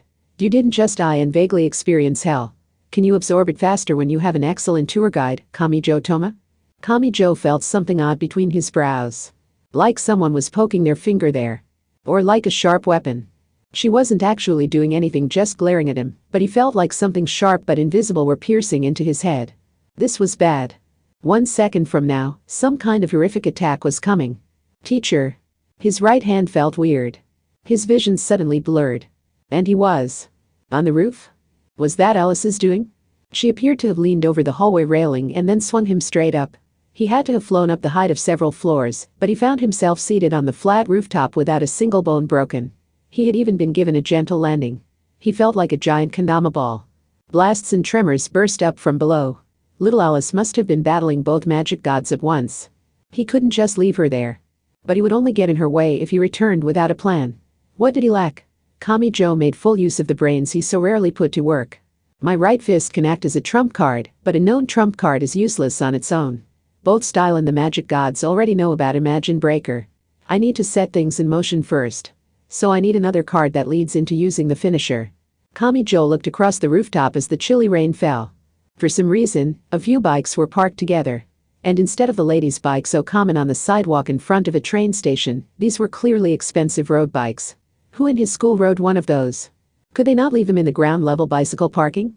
A quick search on his phone found an online store selling those bikes for 490,000 yen, and that was on sale for the start of the new school term. How many dried sardines could he buy with 490,000 yen? Arg. Kamijo didn't hesitate to break one with his feet. He bent it right down the middle. The poor student showed no mercy. Go to hell, bourgeoisie. The few metal bars, the chain, the gears, the rubber tires, the bike was a treasure trove, but the pointy-haired boy first grabbed a tube a little larger than a relay baton. A portable air pump. It was small, but it worked the same as the air pumps operated by raising and lowering a T-shaped handle. Which meant he could use it. He pulled out the rubber tube at the end of the air pump and collected a few thumb-sized nuts from the floor. They weren't the right size for the small opening, but that just meant he had to use a cup to keep the air from leaking. By removing the brake lever and messing with the wires a bit, he now had a trigger. Kamijo grabbed the junk he had constructed and aimed his arm sideways. He held it with one hand. He pulled the lever like it was a fire extinguisher and heard a dull bassoon. The satellite TV antenna attached to the metal railing broke. The power was sufficient. The question was if he could hit what he was aiming at. He could create a sight like on a gun, but he had no guarantee the hexagonal nuts would fly straight. The barrel wasn't rifled, and the nuts had no fletching. Also, he didn't have time to worry about it. I doubt even Alice can handle taking on 2 magic gods at the same time. Kamijo took a look around the cold rainy rooftop and located the stairs. And he heard a sound. Footsteps. Alice was downstairs. So were Nephthys and Yang Yang, presumably. So. Hi. Style Magnus. The excuse of his opponent being an extraordinary magic god didn't work here. For him, Kamijo had to win on his own. Are you ready to die so that the dead remain dead and order is preserved? Shut up already, growled Kamijo. He had nearly frozen in the chilly rain. He had been pursued by some weird Academy City team. He had been attacked by extraordinary magic gods, and now he was directly facing Style and his flame swords. How many rune cards covered this building? Thousands? Tens of thousands? If he didn't do something, he would die here. But that was why he felt heat pumping from his heart as if to combat the heartless rain. That was why he had legs capable of running from that weird team. And if he clenched his fist and glared, he could build a resolve to take on even the most powerful foe. Yes. Kamijo Toma was more alive than ever before. Call me unsightly, call me selfish, call me whatever you want. So he threw out his hesitation. To live was a messy thing. It wasn't like a food sample made of shape wax or plastic. If it was pathetic, then so be it. Accept it. Accept your desire with your own will. I don't care if it's cramped, and I'm perfectly fine with a life that's restricted by poverty and high food bills. I still want to return to that warm room with Index and everyone else. Yeah? Said Style Magnus. He didn't laugh. Well, so do I. In the end, it came down to that. Kamijo Toma and Style Magnus were risking their lives to try and obtain the exact same thing. They strayed from their conscience. They couldn't always do what was right. They weren't special. They weren't chosen. They weren't the strongest. They weren't at the center of it all. They couldn't become magic gods like Nephthys and Yang Yang. Nor could they be an irregular among the transcendents like Alice and Atherbable. They never could. But they both came to the same conclusion at the same time. So what? So what? Yeah, this was the guy. Kamijo Toma had to admit it. Titles, levels, ranks, and all those things were irrelevant. His greatest and fiercest enemy was Style Magnus. Part 2. They stood on the spacious rooftop of one of many student dormitories. The clash between the transcendent and 2 magic gods below must have been heating up because the building would sometimes tremble unsteadily, and it had probably started to tilt. Quite a few thumb-thick nuts lay unnaturally on the rooftop. They had likely broken away from TV antennas or the ladder up to the water tank after failing to bear the bending of the structures. The fight had already begun. Something produced an explosive roar. Red and blue. A scorching flame sword burst from each of Style's hands. At more than 3,000 degrees Celsius, those blades could melt steel. In response, the object in Kamijo's right hand sprang up. It was a compression gun made from a portable air pump. What ended the age of the sword? Guns. Their head-on clash had started well before this. Kamijo focused his mind on the trigger that resembled a fire extinguisher lever. The thumb-thick nuts tore through the air and raindrops on their way toward Style's nose. Their course was accurate. Yet they failed to hit. Flames blew in from either side. Like wings. Style moved rapidly to the left and right like he had boosters equipped. Those weren't to attack. He had given himself extraordinary speed so that he could acquire the best attack position. In other words, you can fly. Magic flight is easily accomplished, but just as easily brought down. That is a standard rule of our world, but that rule changes when your opponent can't use an interception spell. Kamijo gritted his teeth and prepared to fight. Style didn't even need to get close and strike with his flame swords. By breaking apart the flames himself and sending them out like a flash flood, he could instantly roast Kamijo on this flat rooftop. He could soar freely through the sky and send down powerful flames to burn anything on the surface on a whim. He might as well have been a storybook dragon. That thought caused an unnatural pulsing of Kamijo's right hand. What do I do? Should I head back downstairs? It's the same either way. If you escape into a hallway or room, you will have nowhere to escape when I launch a fireball inside to fill the space with flames. Or I could envelop the entire building and fly. Crash. A blinding white light dropped straight down from heaven to earth. Ka. Style actually gasped. What was more frightening here? The destructive power capable of causing the water tank to explode from within, or airborne Style, managing to twist around and dodge it at the last second. The black-clad priest gulped and looked up at the rain clouds. Was it the rain? No, something isn't right. That lightning was timed too well. Kamijo agreed. Misfortune was his default setting, so he doubted a natural disaster would save him by pure coincidence. And hi. It came from the raindrops. A familiar voice was mixed in with the noise of so many falling raindrops. It was clear enough for Kamijo to guess who this was. This is a battle. And you didn't come alone yourself, so you're not going to claim this isn't fair, are you? Of course not. Style actually sneered as he made subtle left and right adjustments with his boosters to maintain his balance in midair. And he placed a fresh cigarette in his mouth. That guy's so straightforward, I was getting bored anyway. A real fight to the death needs some tension. But is that artificial rain and induced lightning tech? Looks like you're using your scientific viewpoint to simulate the complex meteorological conditions to turn it into your plaything, but can your simulation account for this? Kamijo felt a chill.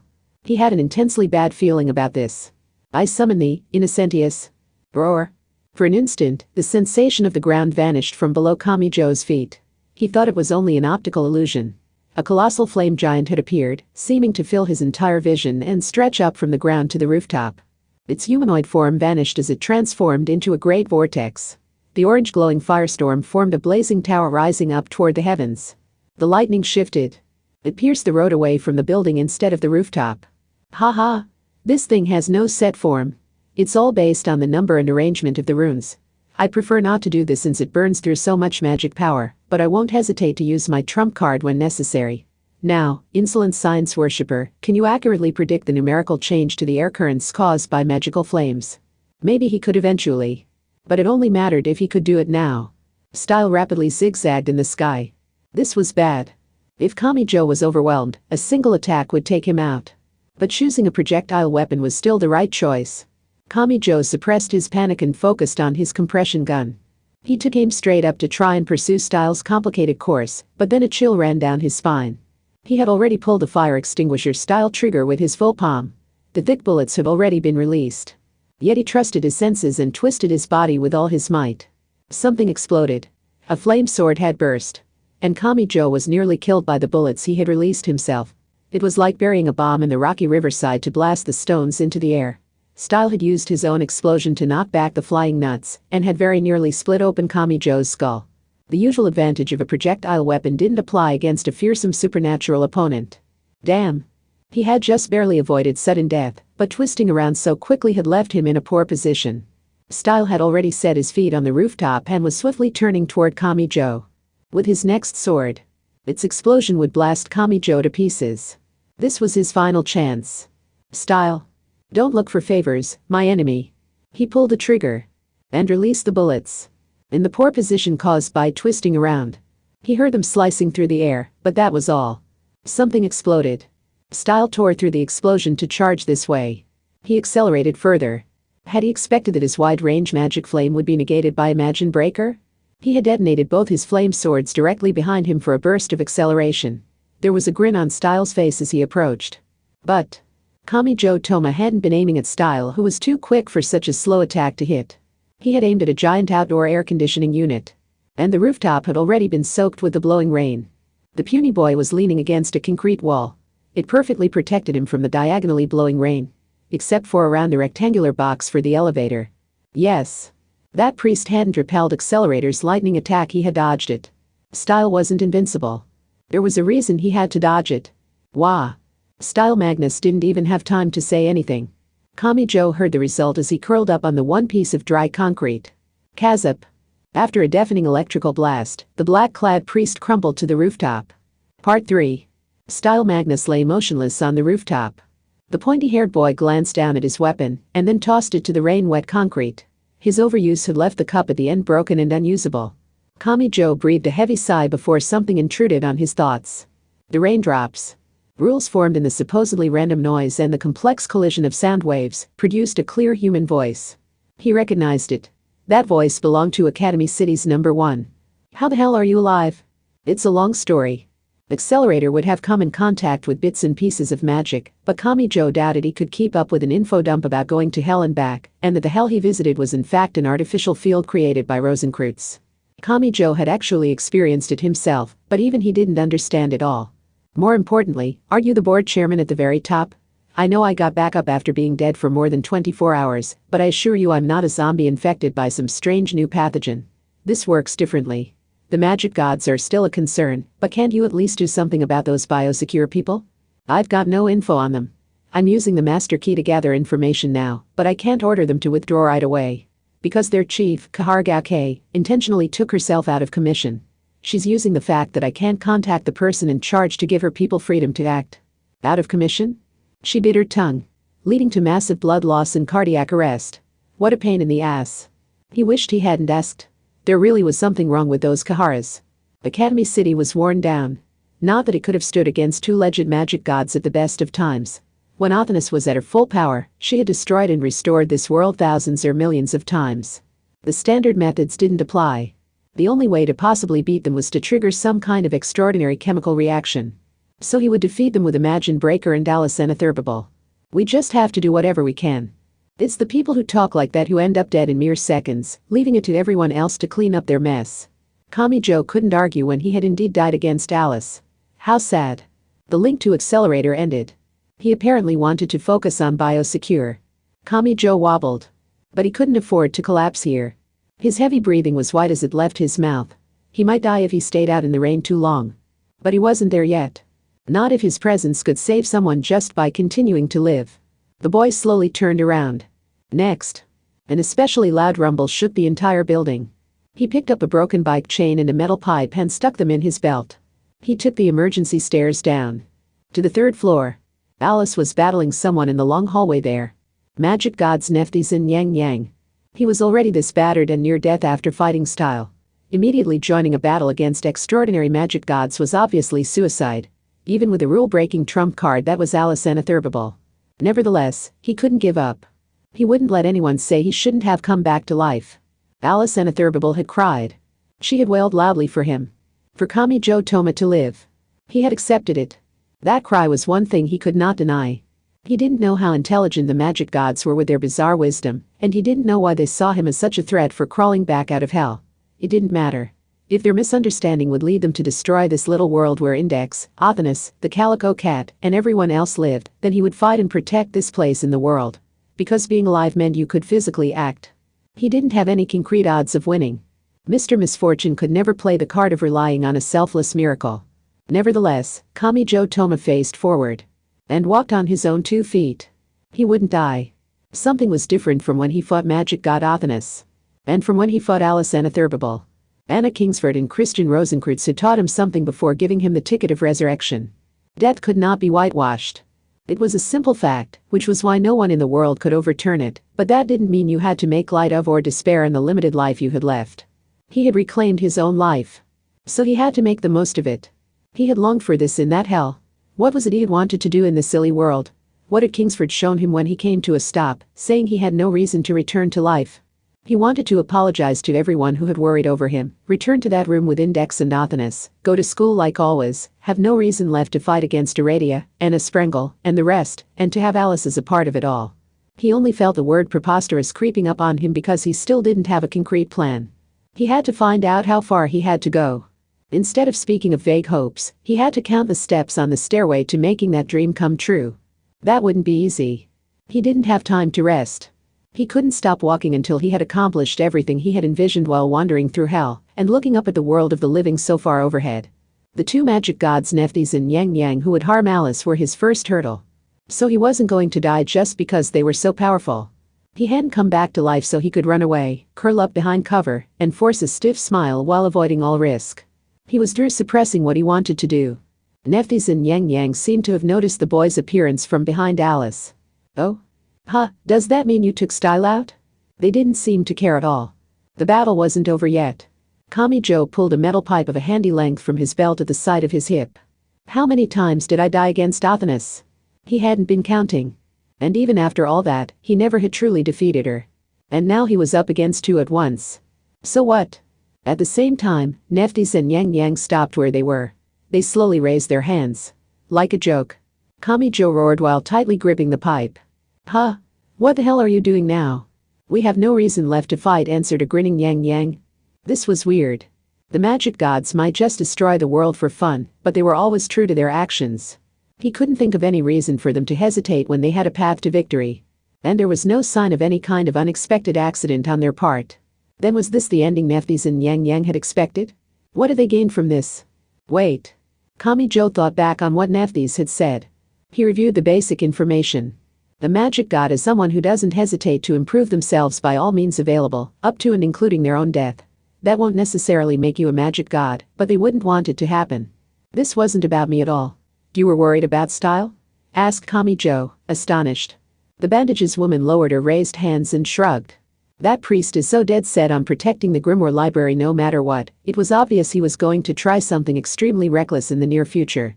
Now, in all likelihood, attempting a deadly trial would only end in his meaningless death, but there would be some really annoying consequences in the unlikely event he succeeded.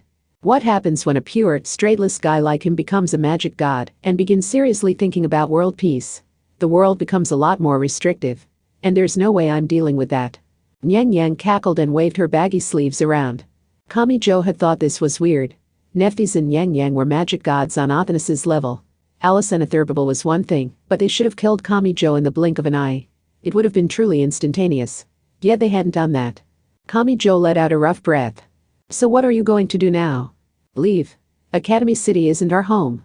And that was that. Perhaps the conflicts among the puny humans meant nothing to the gods up in heaven.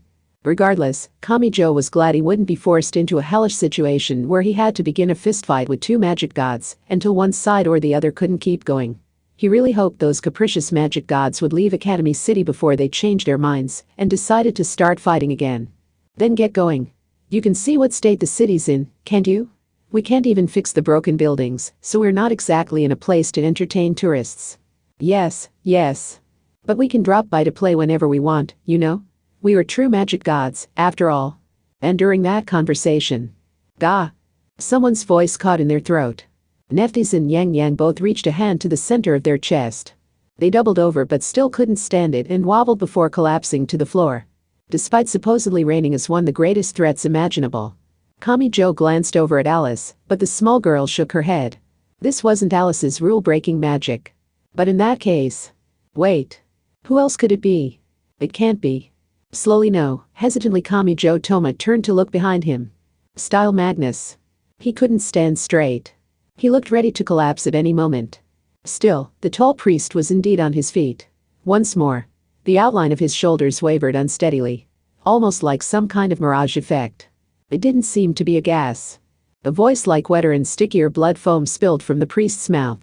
Magic gods started out as human but improved themselves until they became something known as gods, right? An unstable cracking sound came from him. The priest was quite tall. Unusually so for the age of 14. But his frame was straining even further. Like he was forcibly taking in something inhuman which was causing him to slowly rupture from within. Style? It's no different from talisma. People can draw power from an object of greater purity and precision. From the outside. With a talisman bearing the name or symbol of a constellation, you could borrow the power of the stars. In the same way, could you directly draw power from Goddess Nephthys by using a pyramid symbol? No matter how far you take it, magic is ultimately a technology. No one can ever keep it to themselves forever. Once you know how it works, you might not be able to use it yourself, but you can at least develop a trick to take advantage of it. Wait, Style. What are you doing? Stealing the magic power specially refined from the magic god's life force. Style tossed a single card into the air. A different symbol was drawn over the rune with blood. A circle was drawn inside a triangle reminiscent of a pyramid. If Nyang Yang saw it, she would probably stiffen too. Maybe you could compare it to shoving rocket fuel inside a commercial car. Ordinarily, you'd only end up blowing up the engine, but if you managed to fit it in right, it would give you shocking acceleration. I'd prefer not to think about what this is costing me, though. The cost. Kamijo had seen hints here and there that magic was a dangerous thing. For example, if an Esper attempted to use magic, they risked destroying all of their blood vessels and nerves.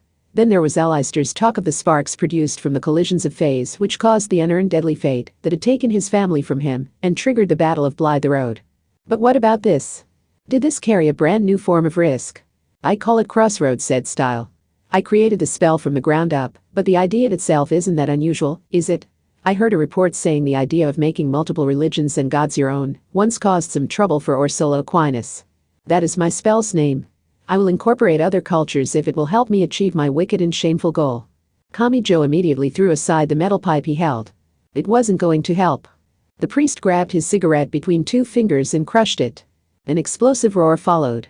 Flames rushed out. The metal pipe melted away to nothing before it even hit the floor. The railing glowed red hot, and the paint audibly peeled from the wall. But Style was not wielding a pair of red and blue flame swords. Only a single fist. What meaning had he placed within that form? If Style had only wanted to trap and kill Kamijo Toma, he hadn't even needed to make his presence known. He could have sent a report to Anti-Skill and let those grown-ups crush the boy. Or he could have watched on while the two magic gods attacked. But he hadn't done those things. No matter how ugly and selfish an action it was, and even if it meant ignoring his Anglican orders in an act of betrayal, that magician had still come to the front line to do this himself. FORTIS 931. Something spilled from Style Magnus's lips. The magic name. The words engraved in his heart and the reason he challenged this great world. This priest would use up every last bit of his life for the sake of a single girl. For someone who had walked that different path, choosing to burn away part of his lifespan in a single act of magic may have been the obvious choice. Yeah. Kamijo Toma accepted that. Which was why he clenched his fist even harder than before. Trickery wasn't going to cut it anymore. He really is a towering wall in my path. He's my greatest enemy. Part 4. There were no tricks this time. In that terribly long and straight hallway, Kamijo and Style clenched their right fists and raced toward each other. The first blow would end it. Everyone could tell. It was endlessly barbaric and primitive. But it had a refreshing feel of two knights on horseback engaged in single combat. Oh. Ah. In real time, it couldn't have lasted even a few seconds. The moment of intersection arrived almost instantly. Style was the first to act. He was around 2 meters tall, so even in supposedly equal single combat, he had the greater reach. So what? Kamijo didn't even consider defense. He was prepared to slip past the attack made first and deliver a surefire blow of his own. Just before impact, Style's right knee unnaturally dropped down. That was the cost. Attempting to hijack a magic god's power without mastering the path yourself was like asking for pain. And since he had mentioned a cost, Style had to understand that better than anyone. So what had Kamijo Toma paid? That question lingered in his mind, but the puny boy still clenched his right fist tight. This guy so cared for Index he had possibly made an enemy of the Anglican Church and Academy City to reclaim the small world that was taken from him. So, he would win no matter the cost. God. Style's eyes widened in surprise. After that, Kamijo distinctly saw his face crumple like a child on the verge of tears. If this world, this story, is moving ahead according to the system you created. He didn't recognize this. Kamijo Toma had no memory of these words. But when he looked in that guy's eyes, they naturally came from his mouth. Then I first need to destroy that illusion. Wham! Kamijo Toma's right fist caught Style Magnus in the cheekbone. Epilogue. An unwanted trick opened your lock. Style had been defeated. Magic gods Nephthys and Yang Yang were still unconscious. But Toma. We caused too much of a scene. We can't stay here at the dorm. Little Alice tilted her head, so Kamijo continued. No word from Accelerator. What happened to Biosecure? They're an organization and apparently their boss Kahargauke intentionally self-destructed, so no one knows how to stop them. I'd really prefer it if their organization didn't continue running endlessly at full capacity. Kamijo Toma was alive. At the very least, he wasn't a zombie or the undead. But now that he thought about it, how was he supposed to prove that? Being alive was such an underlying assumption he had never considered it before. What could he do if they suspected him of being an infected corpse, even when he had a pulse and brainwaves? Anything that required opening him up and dissecting him was out of the question. After some thought, he spoke again. Should I go to the frog-faced doctor? Kamijo couldn't imagine how it could be done, but he had a feeling that doctor would be able to save him from any threat. As long as he was alive. But if I go to that hospital with Biosecure after me, I could draw the enemy there. I want to avoid causing the hospital any trouble. What if he called the frog-faced doctor somewhere instead of visiting the hospital himself? Then the hospital wouldn't become a battlefield. In that case, he would need to construct a safe zone where the frog-faced doctor could safely examine and test him. He couldn't have a ton of powered suits armed with flamethrowers storming the place partway through. He was also worried about Index and Athanas. They hadn't been at his dorm room. Then where were they right now? Were they in England like Style had suggested? No, they didn't even have official IDs. He doubted they could get permission to leave the city and catch a flight from the District 23 airport. Wouldn't they be kind of stuck? If they had nothing to prove their identity, then they might be as reluctant to gather any attention from Anti-Skill as Kamijo was. Style had mentioned another team outside the wall, but if Index and Athanas had secretly contacted that foreign group, it would lead to even more misunderstandings with Academy City. They could even be arrested on suspicion of being spies. Where had they gone? Had they really understood their position when they left the dorm room? After all, Kamijo Toma was still alive. It sounded like he needed to prove he was alive as soon as possible. He needed to show he was an ordinary living human and not some strange undead creature. That would show Index and Nothinus they were taking on an unnecessary risk. Alice. Yes? I want the frog-faced doctor's help to save Index and Nothinus. There's a lot I need to do. But none of this benefits you in any way. So you don't have to stick with me if you. A small fist hit him before he could finish. Hit him right in the gut. You should live a more selfish life. This isn't the first time I've been told that. But right now he still had to push himself. He had come back to life, so he had to bow his head in apology to each and every person who had been saddened or troubled by his death. This was the ultimate luxury the dead were never afforded. And to do that, he first had to reclaim Index and Nothinus's home.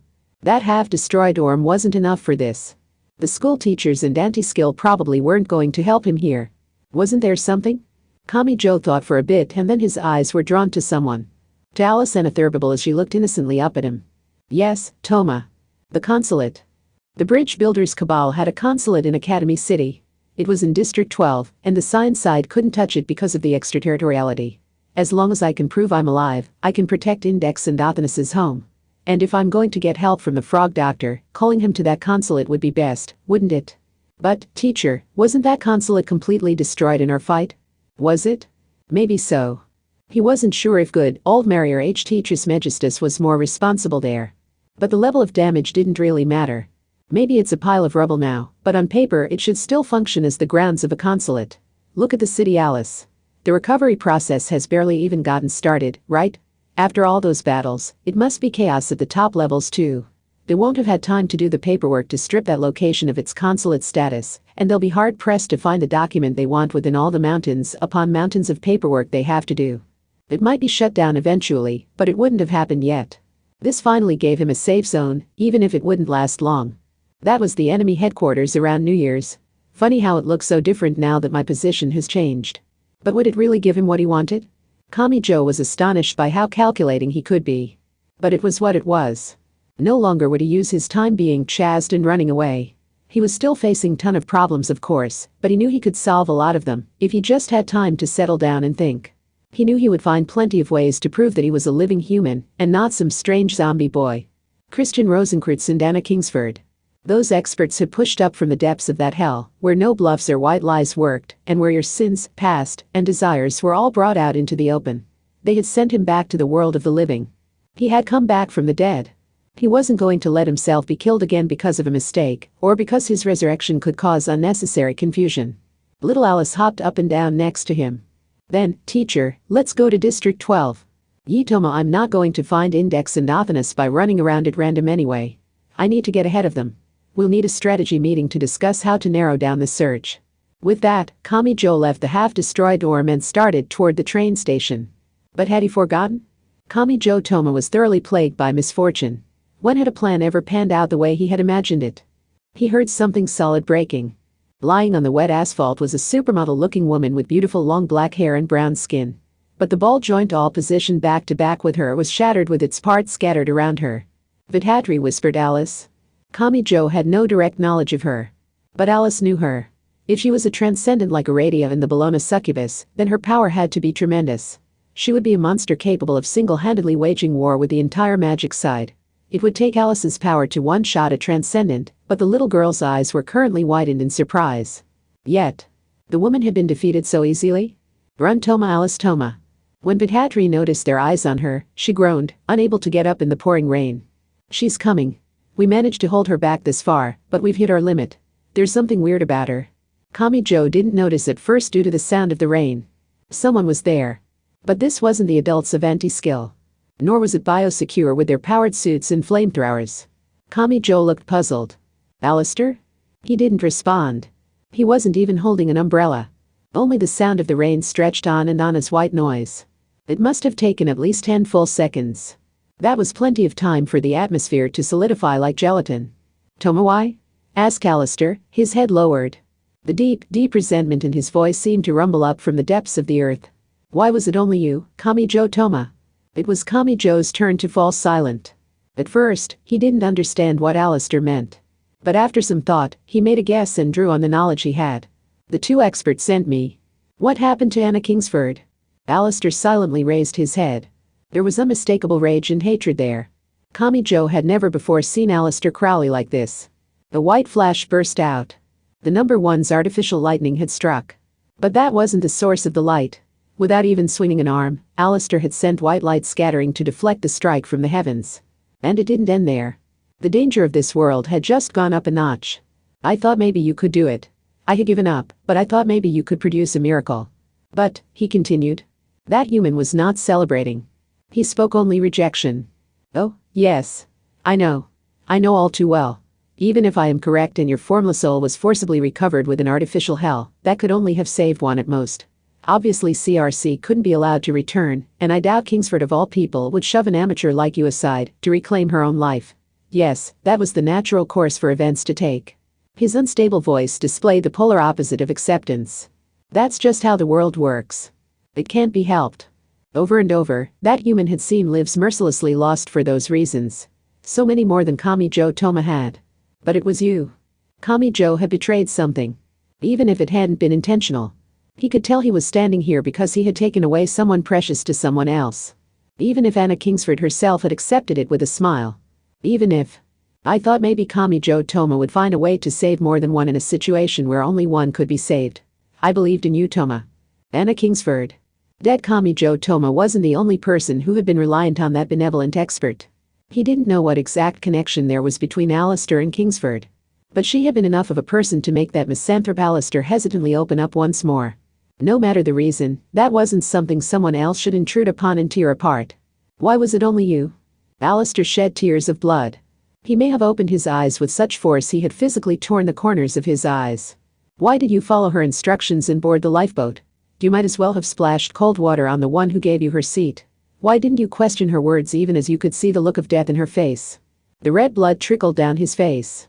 And human Alistair roared with a voice even more sinister than that. Why did you abandon her and come back to life like she told you to? Hee hee. It came from deep within his chest. No, that wasn't accurate. Hadn't Alistair explained that he was only borrowing that body? Alistair Crowley himself had long since died. The human managed to continue functioning regardless, because he had hijacked the physical body of Great Demon Koranzan. Thus, it was more accurate to say it was all the cells of his body that were whispering. Hee hee Toma hee. Regardless, something sealed in the deepest depths was returning to life. The lock had been smashed. Why was obvious. Her value was 333, and her meaning was dispersion. She ruled the invisible higher Sephira of the Sephiroth, and sat nonchalantly upon the path of evolution, to intentionally obstruct people's growth. Mathers had deemed her an absolute evil, and Crowley had hypothesized she was one aspect of relative evil. And now she whispered. Feeling the despair, Alistair? The wet pop. Sounded. Similar to a water balloon bursting. The back of the beige habit split apart and something burst out. They were sinister clawed wings that resembled bat wings except much, much bigger. Also, the blonde hair that had been roughly cut to shoulder length grew rapidly. And it tangled together complexly like a spiderweb attached to the odious wings. The glow of the golden hair formed a giant face. With an unmistakable sneer. The